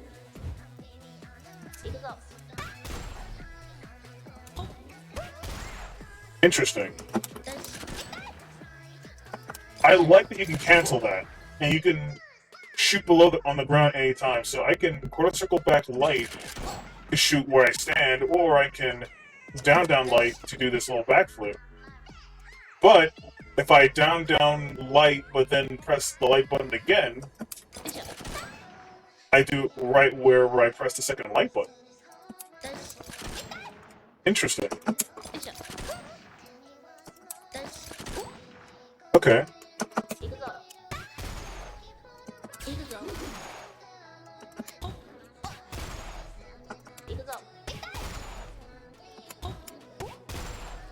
Okay, so that ends that way. That's a command grab. What other moves do I have? Oh, not the button I wanted to press. Okay, let's see here. Aerial takedown, BQC, backdrop, typical roll, quick scope, poise, bullet rain, that's when you're just in the air. Okay, so I can bullet rain via pressing the special button or doing a quarter circle back while also in the air. But does it matter which one I do on? There's that.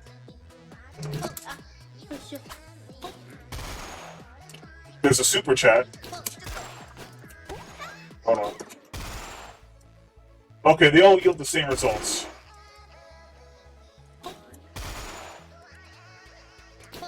So I guess to ensure that you get it, you're better off doing the special button, but if you can manage to do a quarter circle back with any of the buttons, I prefer light. Okay. What about... I think that's all her moves. Oh wait, hold on. Star specials. The shopping cart. Nice. Trials ascending. Lightning leap. MLG trick shot. SSRB. Okay. Down, down, special, and down, down, and... Okay. Those are pretty easy to remember. Honestly, the most important thing I think you need to remember for Botan is how to do your poise. Those are very important. And your quick scopes. And tactical... Essentially your normal moves. Or rather your special attacks are the most important things to know. Especially this. The down, down, light. Oh, I pressed special. Shit. Down, down, light. I like that a lot.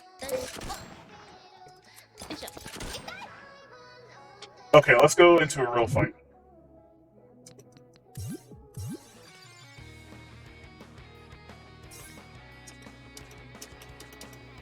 Hey, you know what? I'm going for arcade right now. And I'm going with Risu. Let's do this. Versus Fubuki. Defeat the opponent.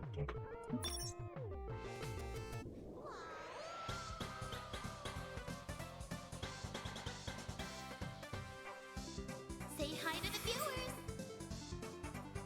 Live. Boing. Boing. Oh.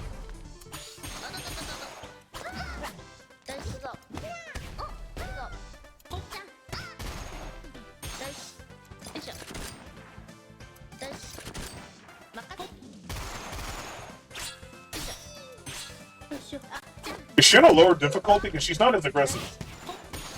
I think she is. I mean, this could be good for me.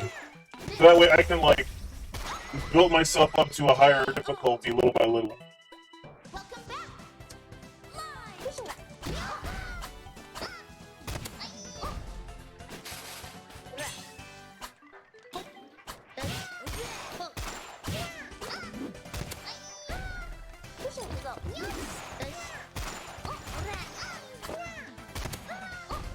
Not bad.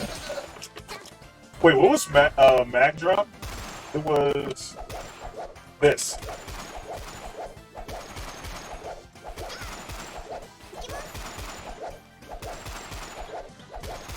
I can just do this for free. Wow.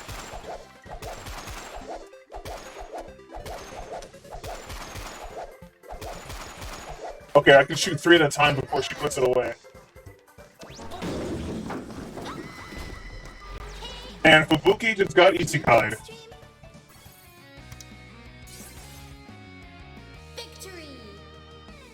Okay, next stage. Who's next? Korone! Defeat the opponent.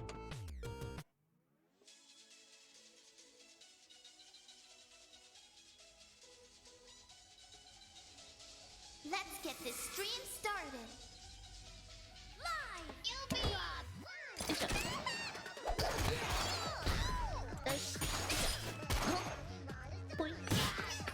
Oh shit. Oh fuck!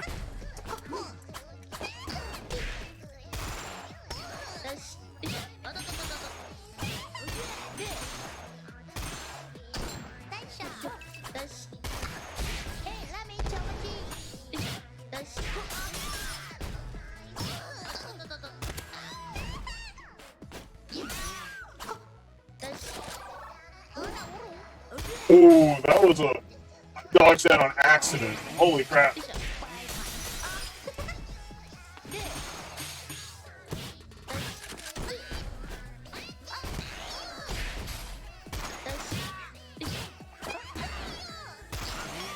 I like how Miko's assist is literally just tripping on you. And we're back. Live.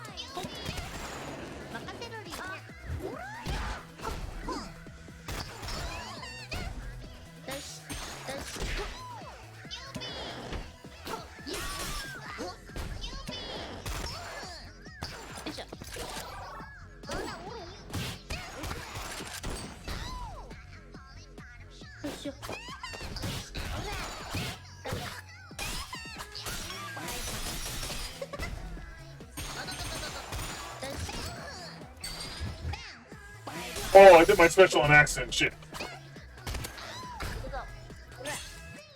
I was trying to do the Risu one.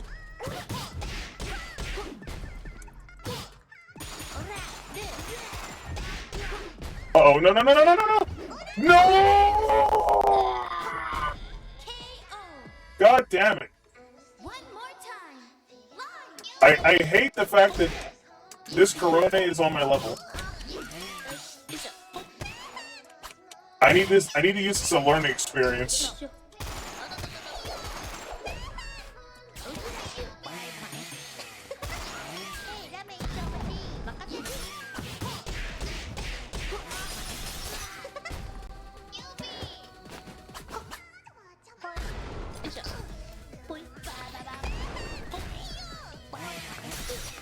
Wait, why didn't that point get her? Why didn't that point get her? Hold on. No, no, no, no, no, no.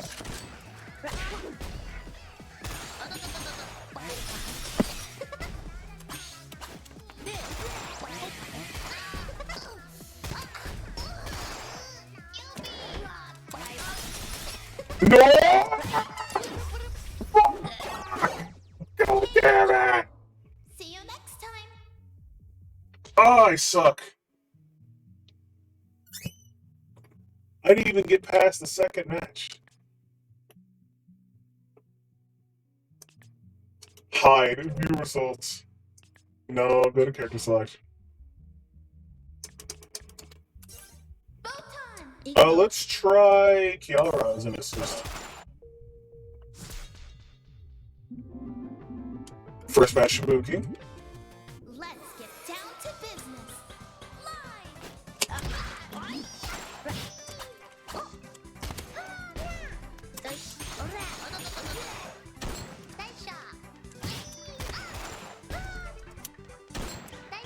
How did that miss?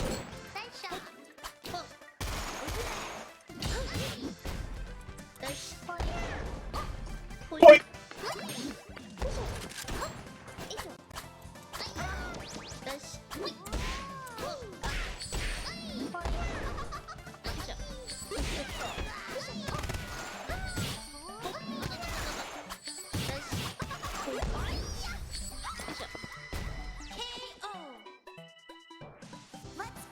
I can destroy Fubuki in this round, no problem.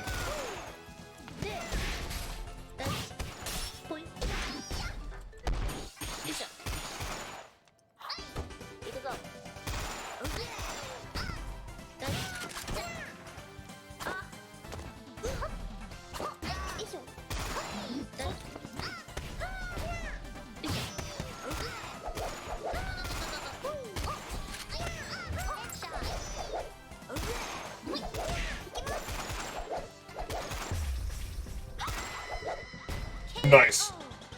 See you next stream. Now, hopefully, I don't get bodied by Corona in the next round if she's next.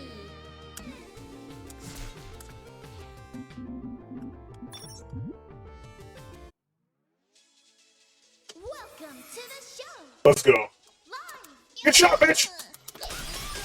God damn it.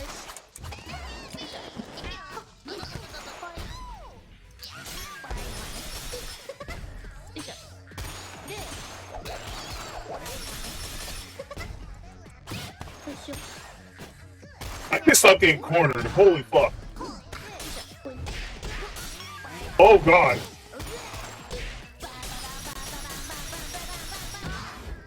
Fuck!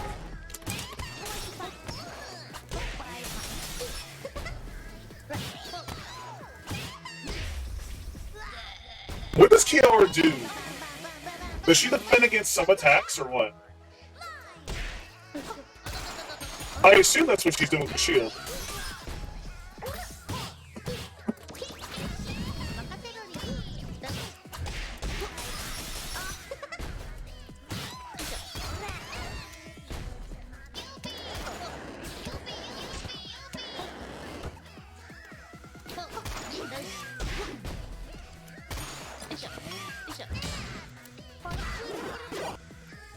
How am I getting bodied so hard by Corone?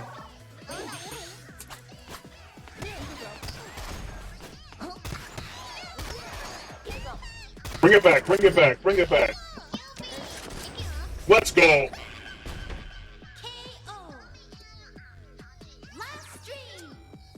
No fucking around. We're not losing this one.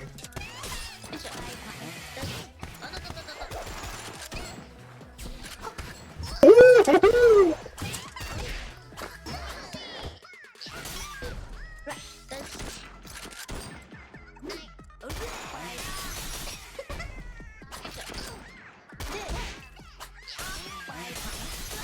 Get out the corner! Get me out the corner! No!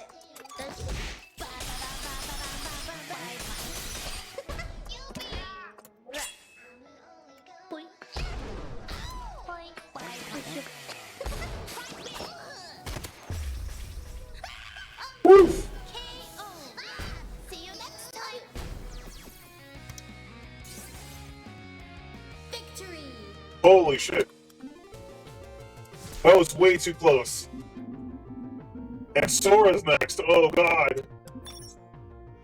Sora's next.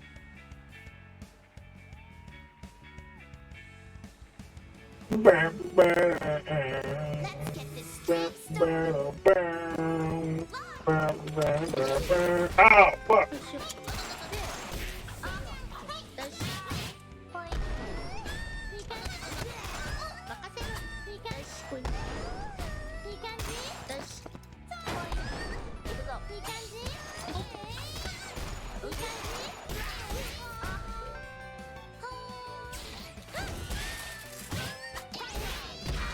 Oh, I messed that up hardcore. Holy crap.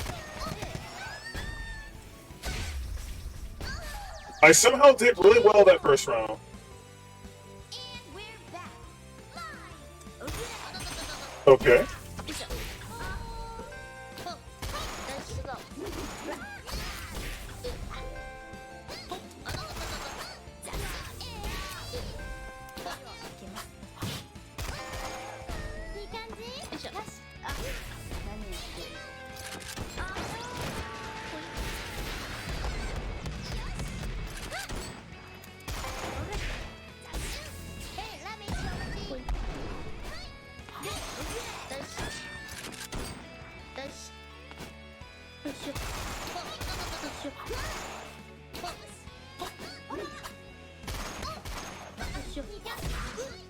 Oh, no, no, no, no, no, no! No! KO. Final stream. Live. That's it. That's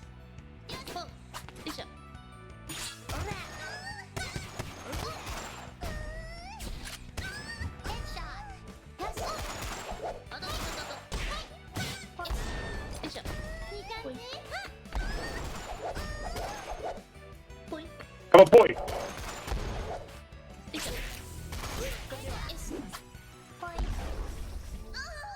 I somehow survived, chat. I somehow survived. next stream. Whew! Alright. Who's next?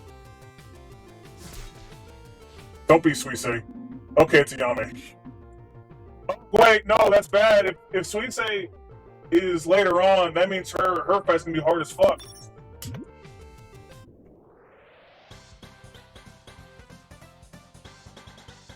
hi to the viewers. Live.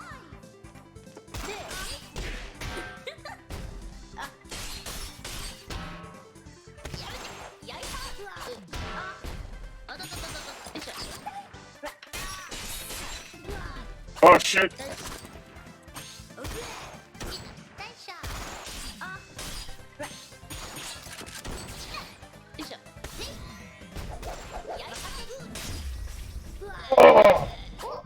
She's so up close and personal.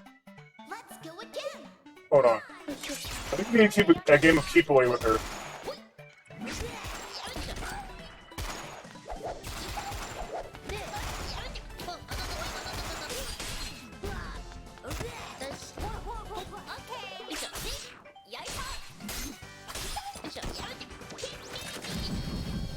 Let's go, Kiara!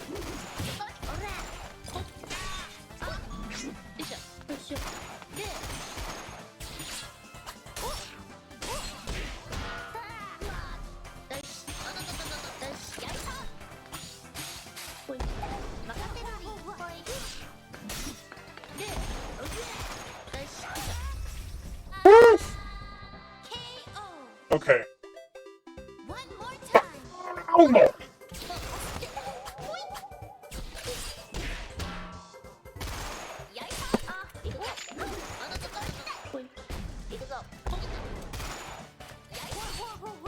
Time to get aggressive, time to get aggressive.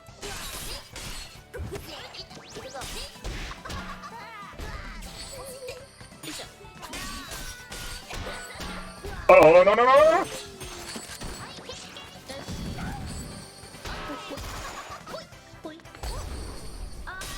Let's go, boy! Let's go, boy! Victory. Next stage.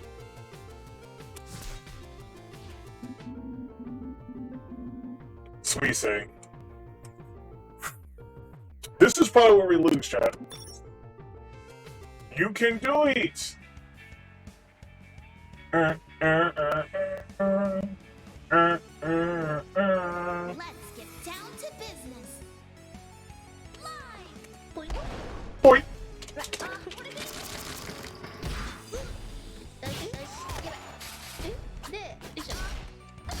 Fuck! Let's go. Let's go. Do it again. Do it again. Oh, I messed up.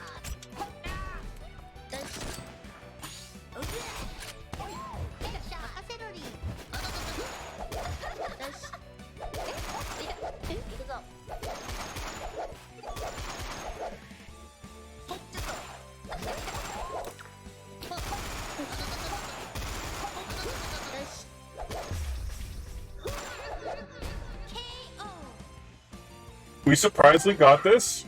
Also, thanks for the encouragement, Schwa. Oh god.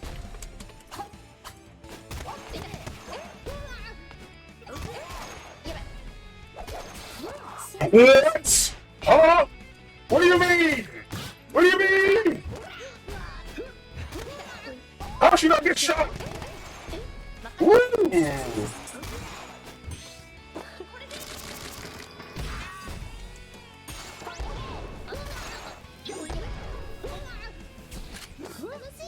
How did she catch me mid-animation? Ah!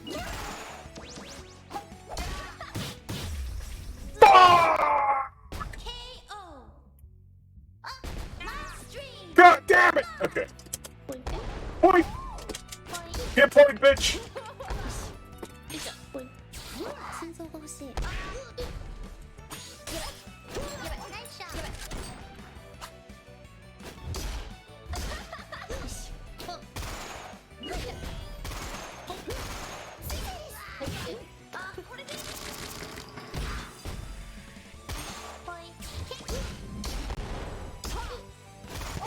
Where's Kiara? Wait! Is she? Wait a minute! Wait a minute! I saw Kiara! Where is she? What the fuck? Huh?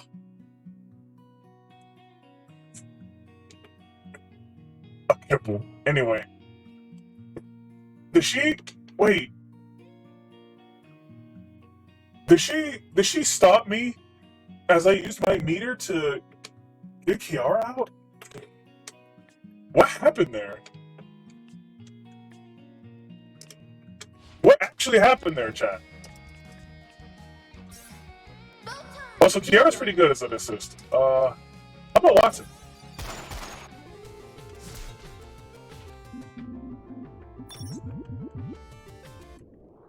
Welcome to the show.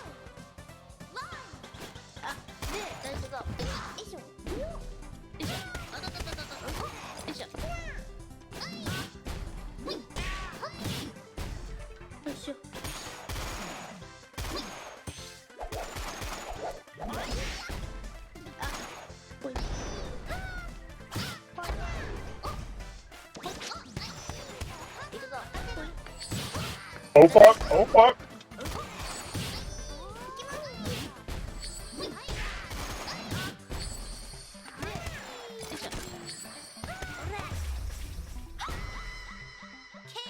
Nice. And we're back.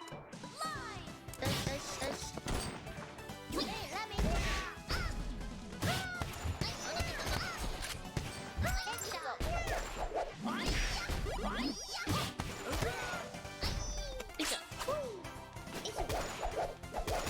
I'm starting to get the hang of it.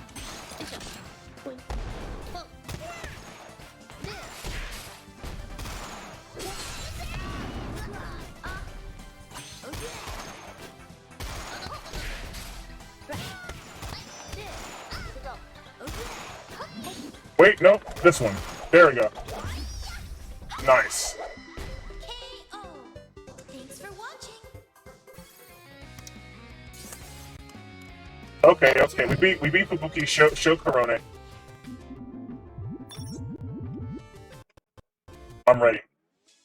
Let's get this stream started. Live.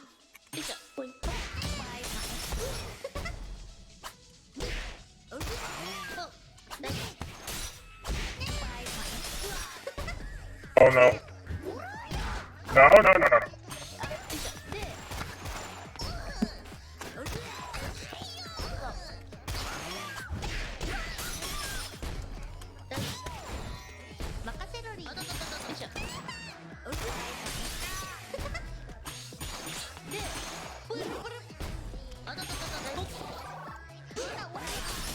Oh no, no, no.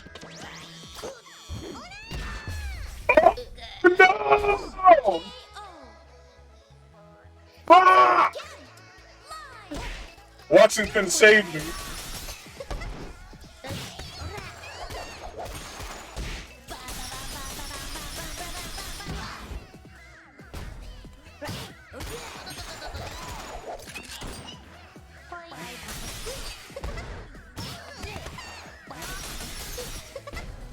Get out of here!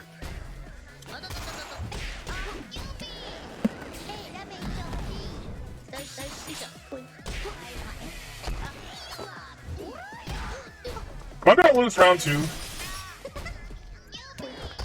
No, I can't lose round 2.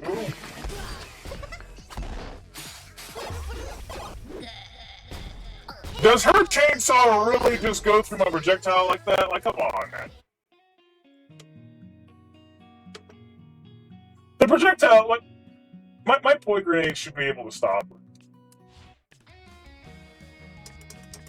Also, Watson, you failed.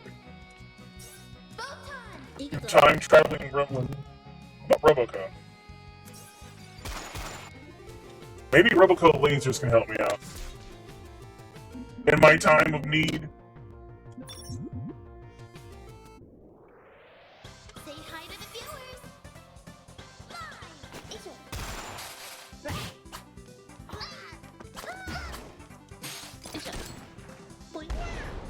Point.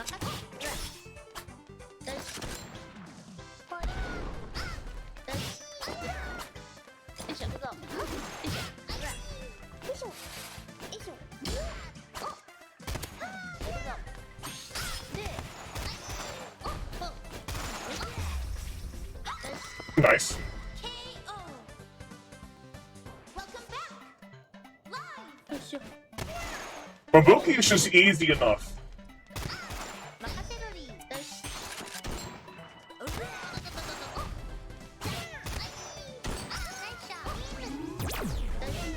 And it missed. God damn it.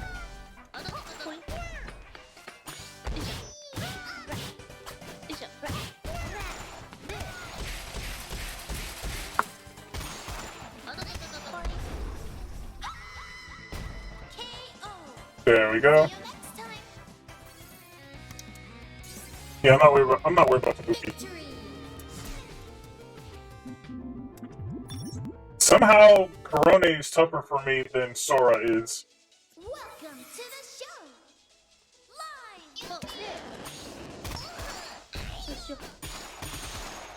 Live. It's because of that goddamn chainsaw, that's why.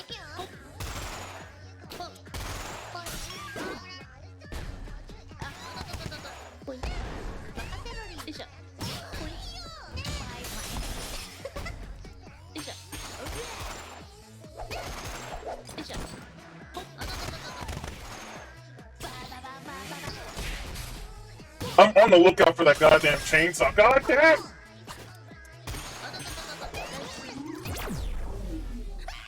Rubber code laser! Nice! And we're back.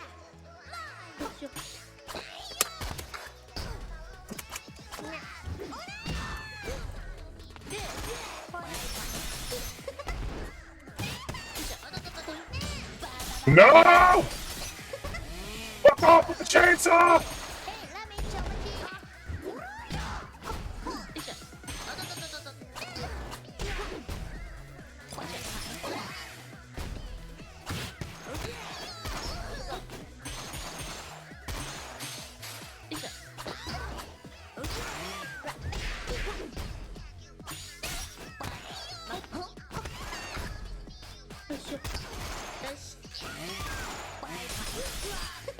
I hate her chainsaw so much.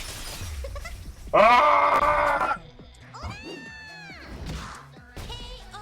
I can't deal with that chainsaw.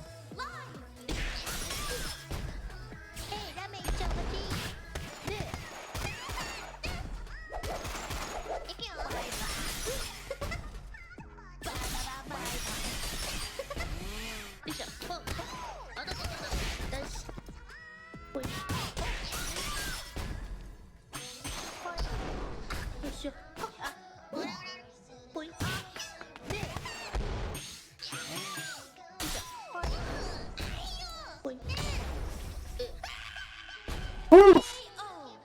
Thanks for watching. Okay, luckily I poisoned her to death. Victory. Okay, next is Sora. Let's get down to business. Live.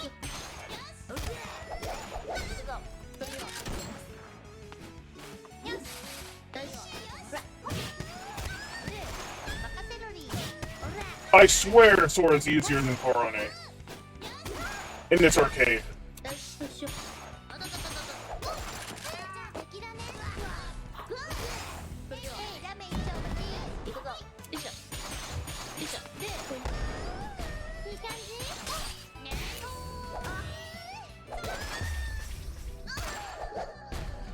Nice. Let's go again.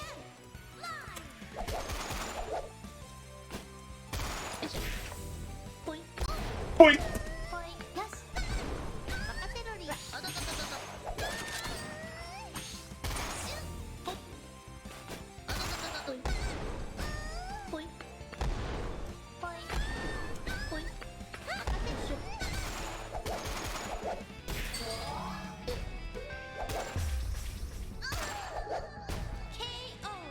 And shot with it.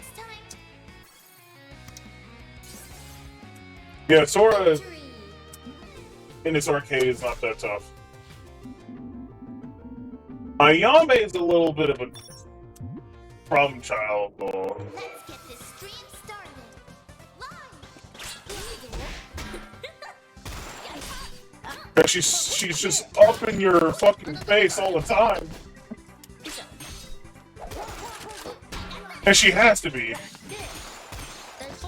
Because she doesn't have any projectiles.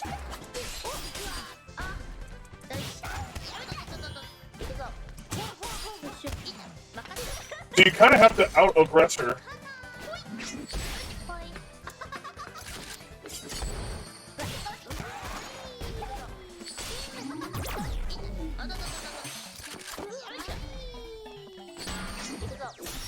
No! Fuck! Welcome back.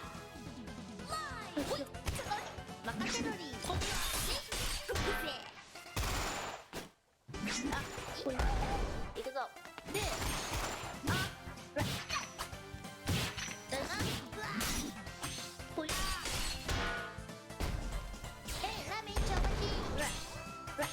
She really blocked all that?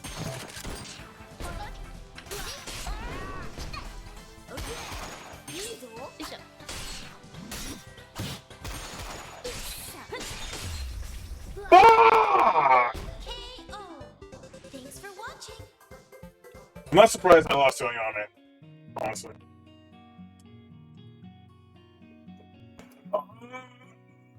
Roboco is a pretty good assist. Like the laser, that's a pretty good one. Botan.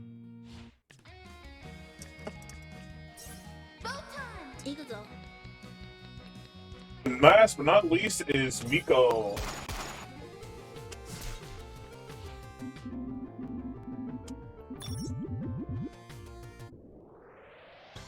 I wonder how well Miko is with Botan.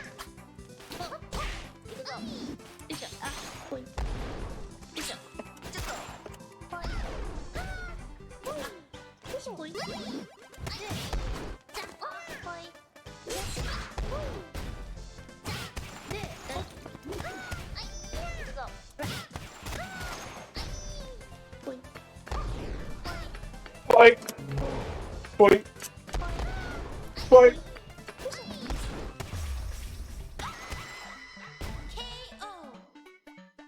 Nice.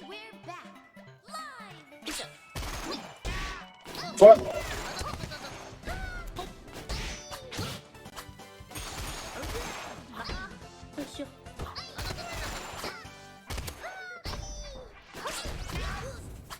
Wait, where'd Miko go? Wait, what did she do? What did Miko do?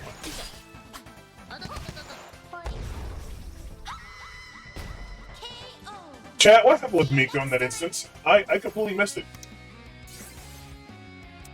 She appeared and then disappeared.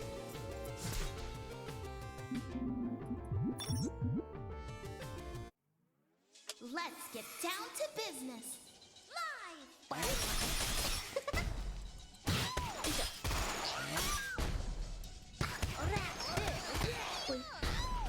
Point.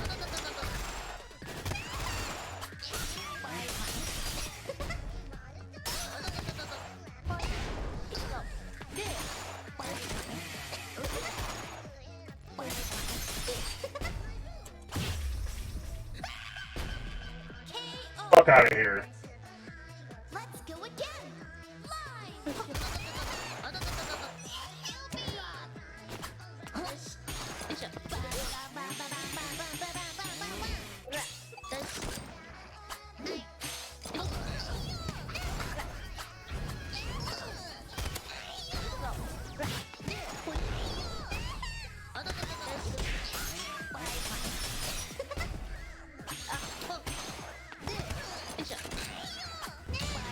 Oh fuck!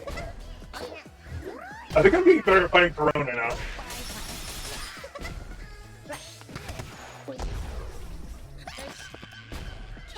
That's good at least. Thanks for watching. Victory. Victory!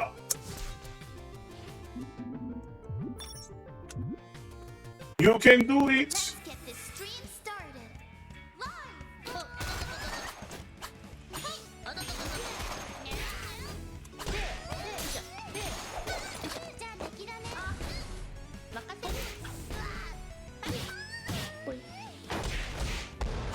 Fuck!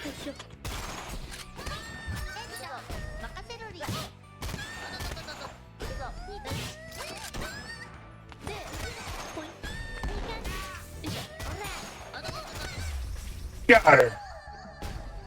KO. Welcome back. Live.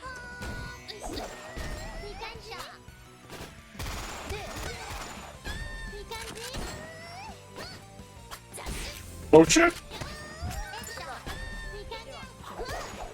Oh. Get back! Get back! Back at you!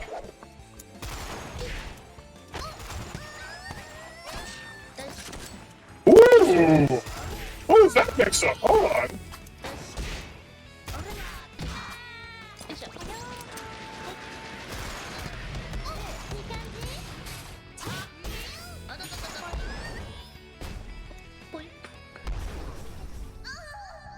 Nice! See you next time. Victory. Who was fourth? Is it? No, it's Ayame. Ayame's next. Time for pain. Welcome to the show. Live.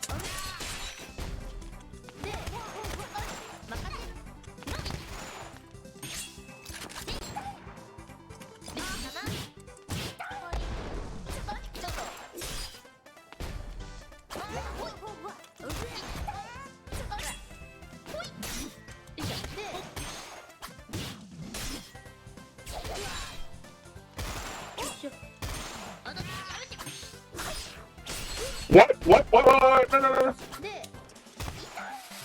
よし。ラーメン焼いた。ほいほいほい。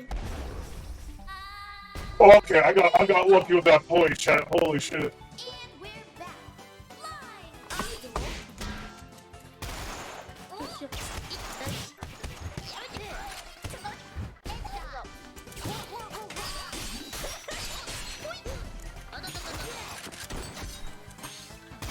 めて。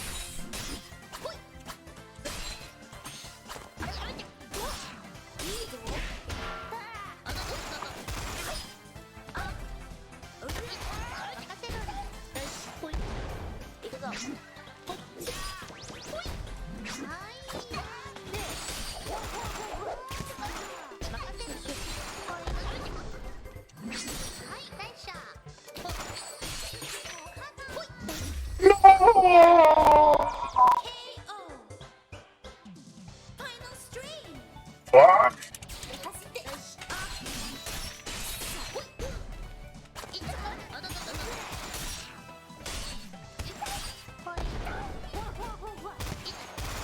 I can do this. I can do this. Oh, oh, oh. Mingo, come on. Mingo, Mingo, Mingo. I feel it. Special time.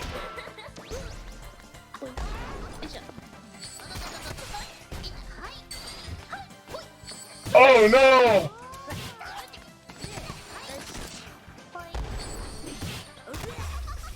Got it. KO. See you next stream. Woo! Victory. All right, time for Sweet Say. Stream start. Say hi to the viewers. Here's the real challenge.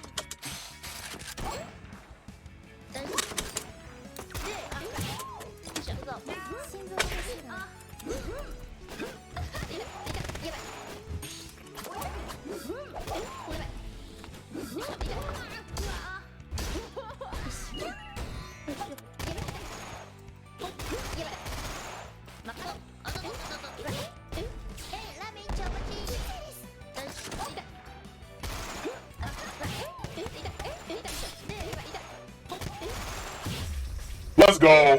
Let's go, Chad. Let's go. Let's go again. Live.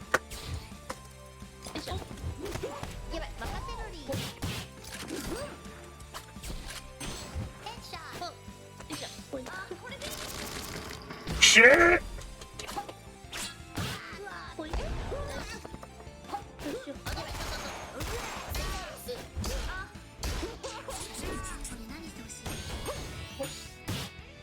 Fuck. Ah. Fuck.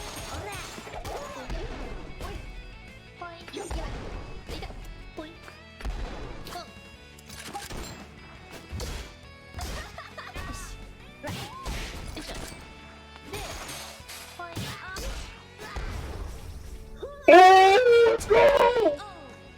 See you next time. The point. Through, Chad. The point. Victory. Who's next? Aki!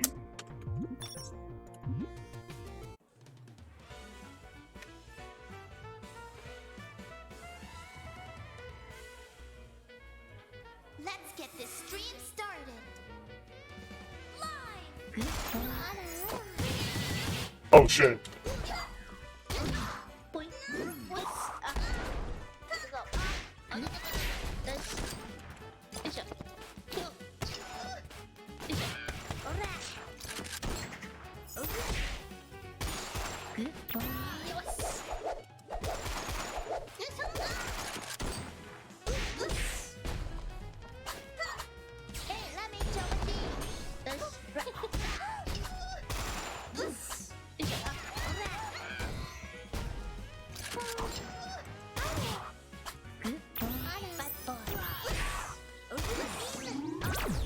Whoa!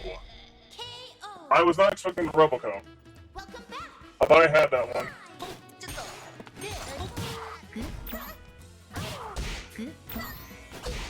I'm getting bodied by Aki, holy shit.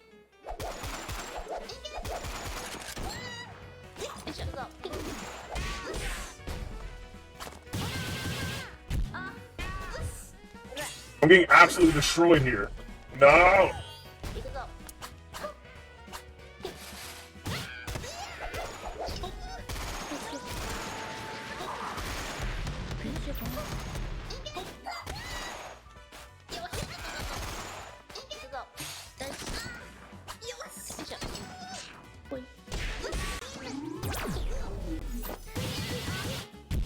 God damn it. Aww. Well, at least I got farther that time.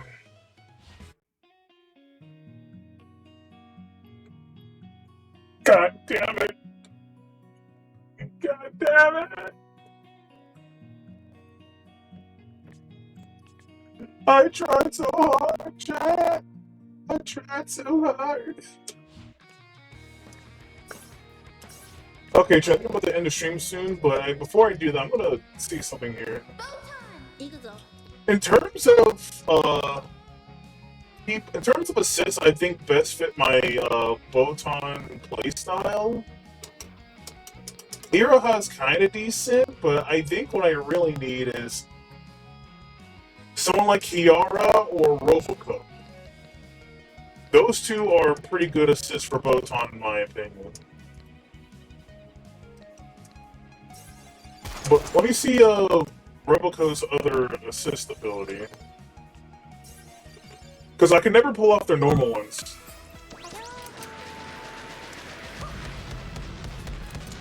Ah, that's it.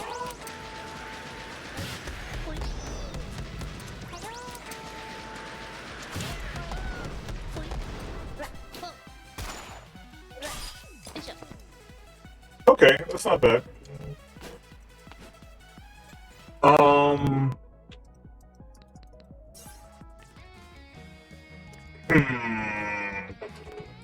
I'm wondering if next week I should either play more Botan or if I should play some Suisse.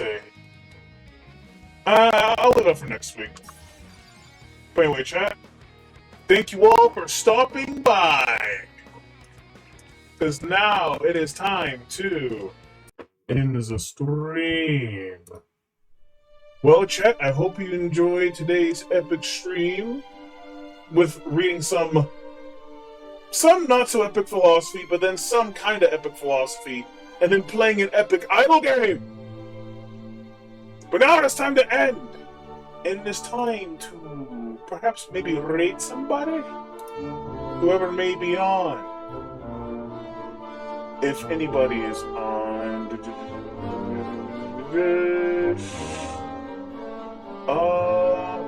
Actually, you know what? I think I'm going to just head off. I don't feel like rating today.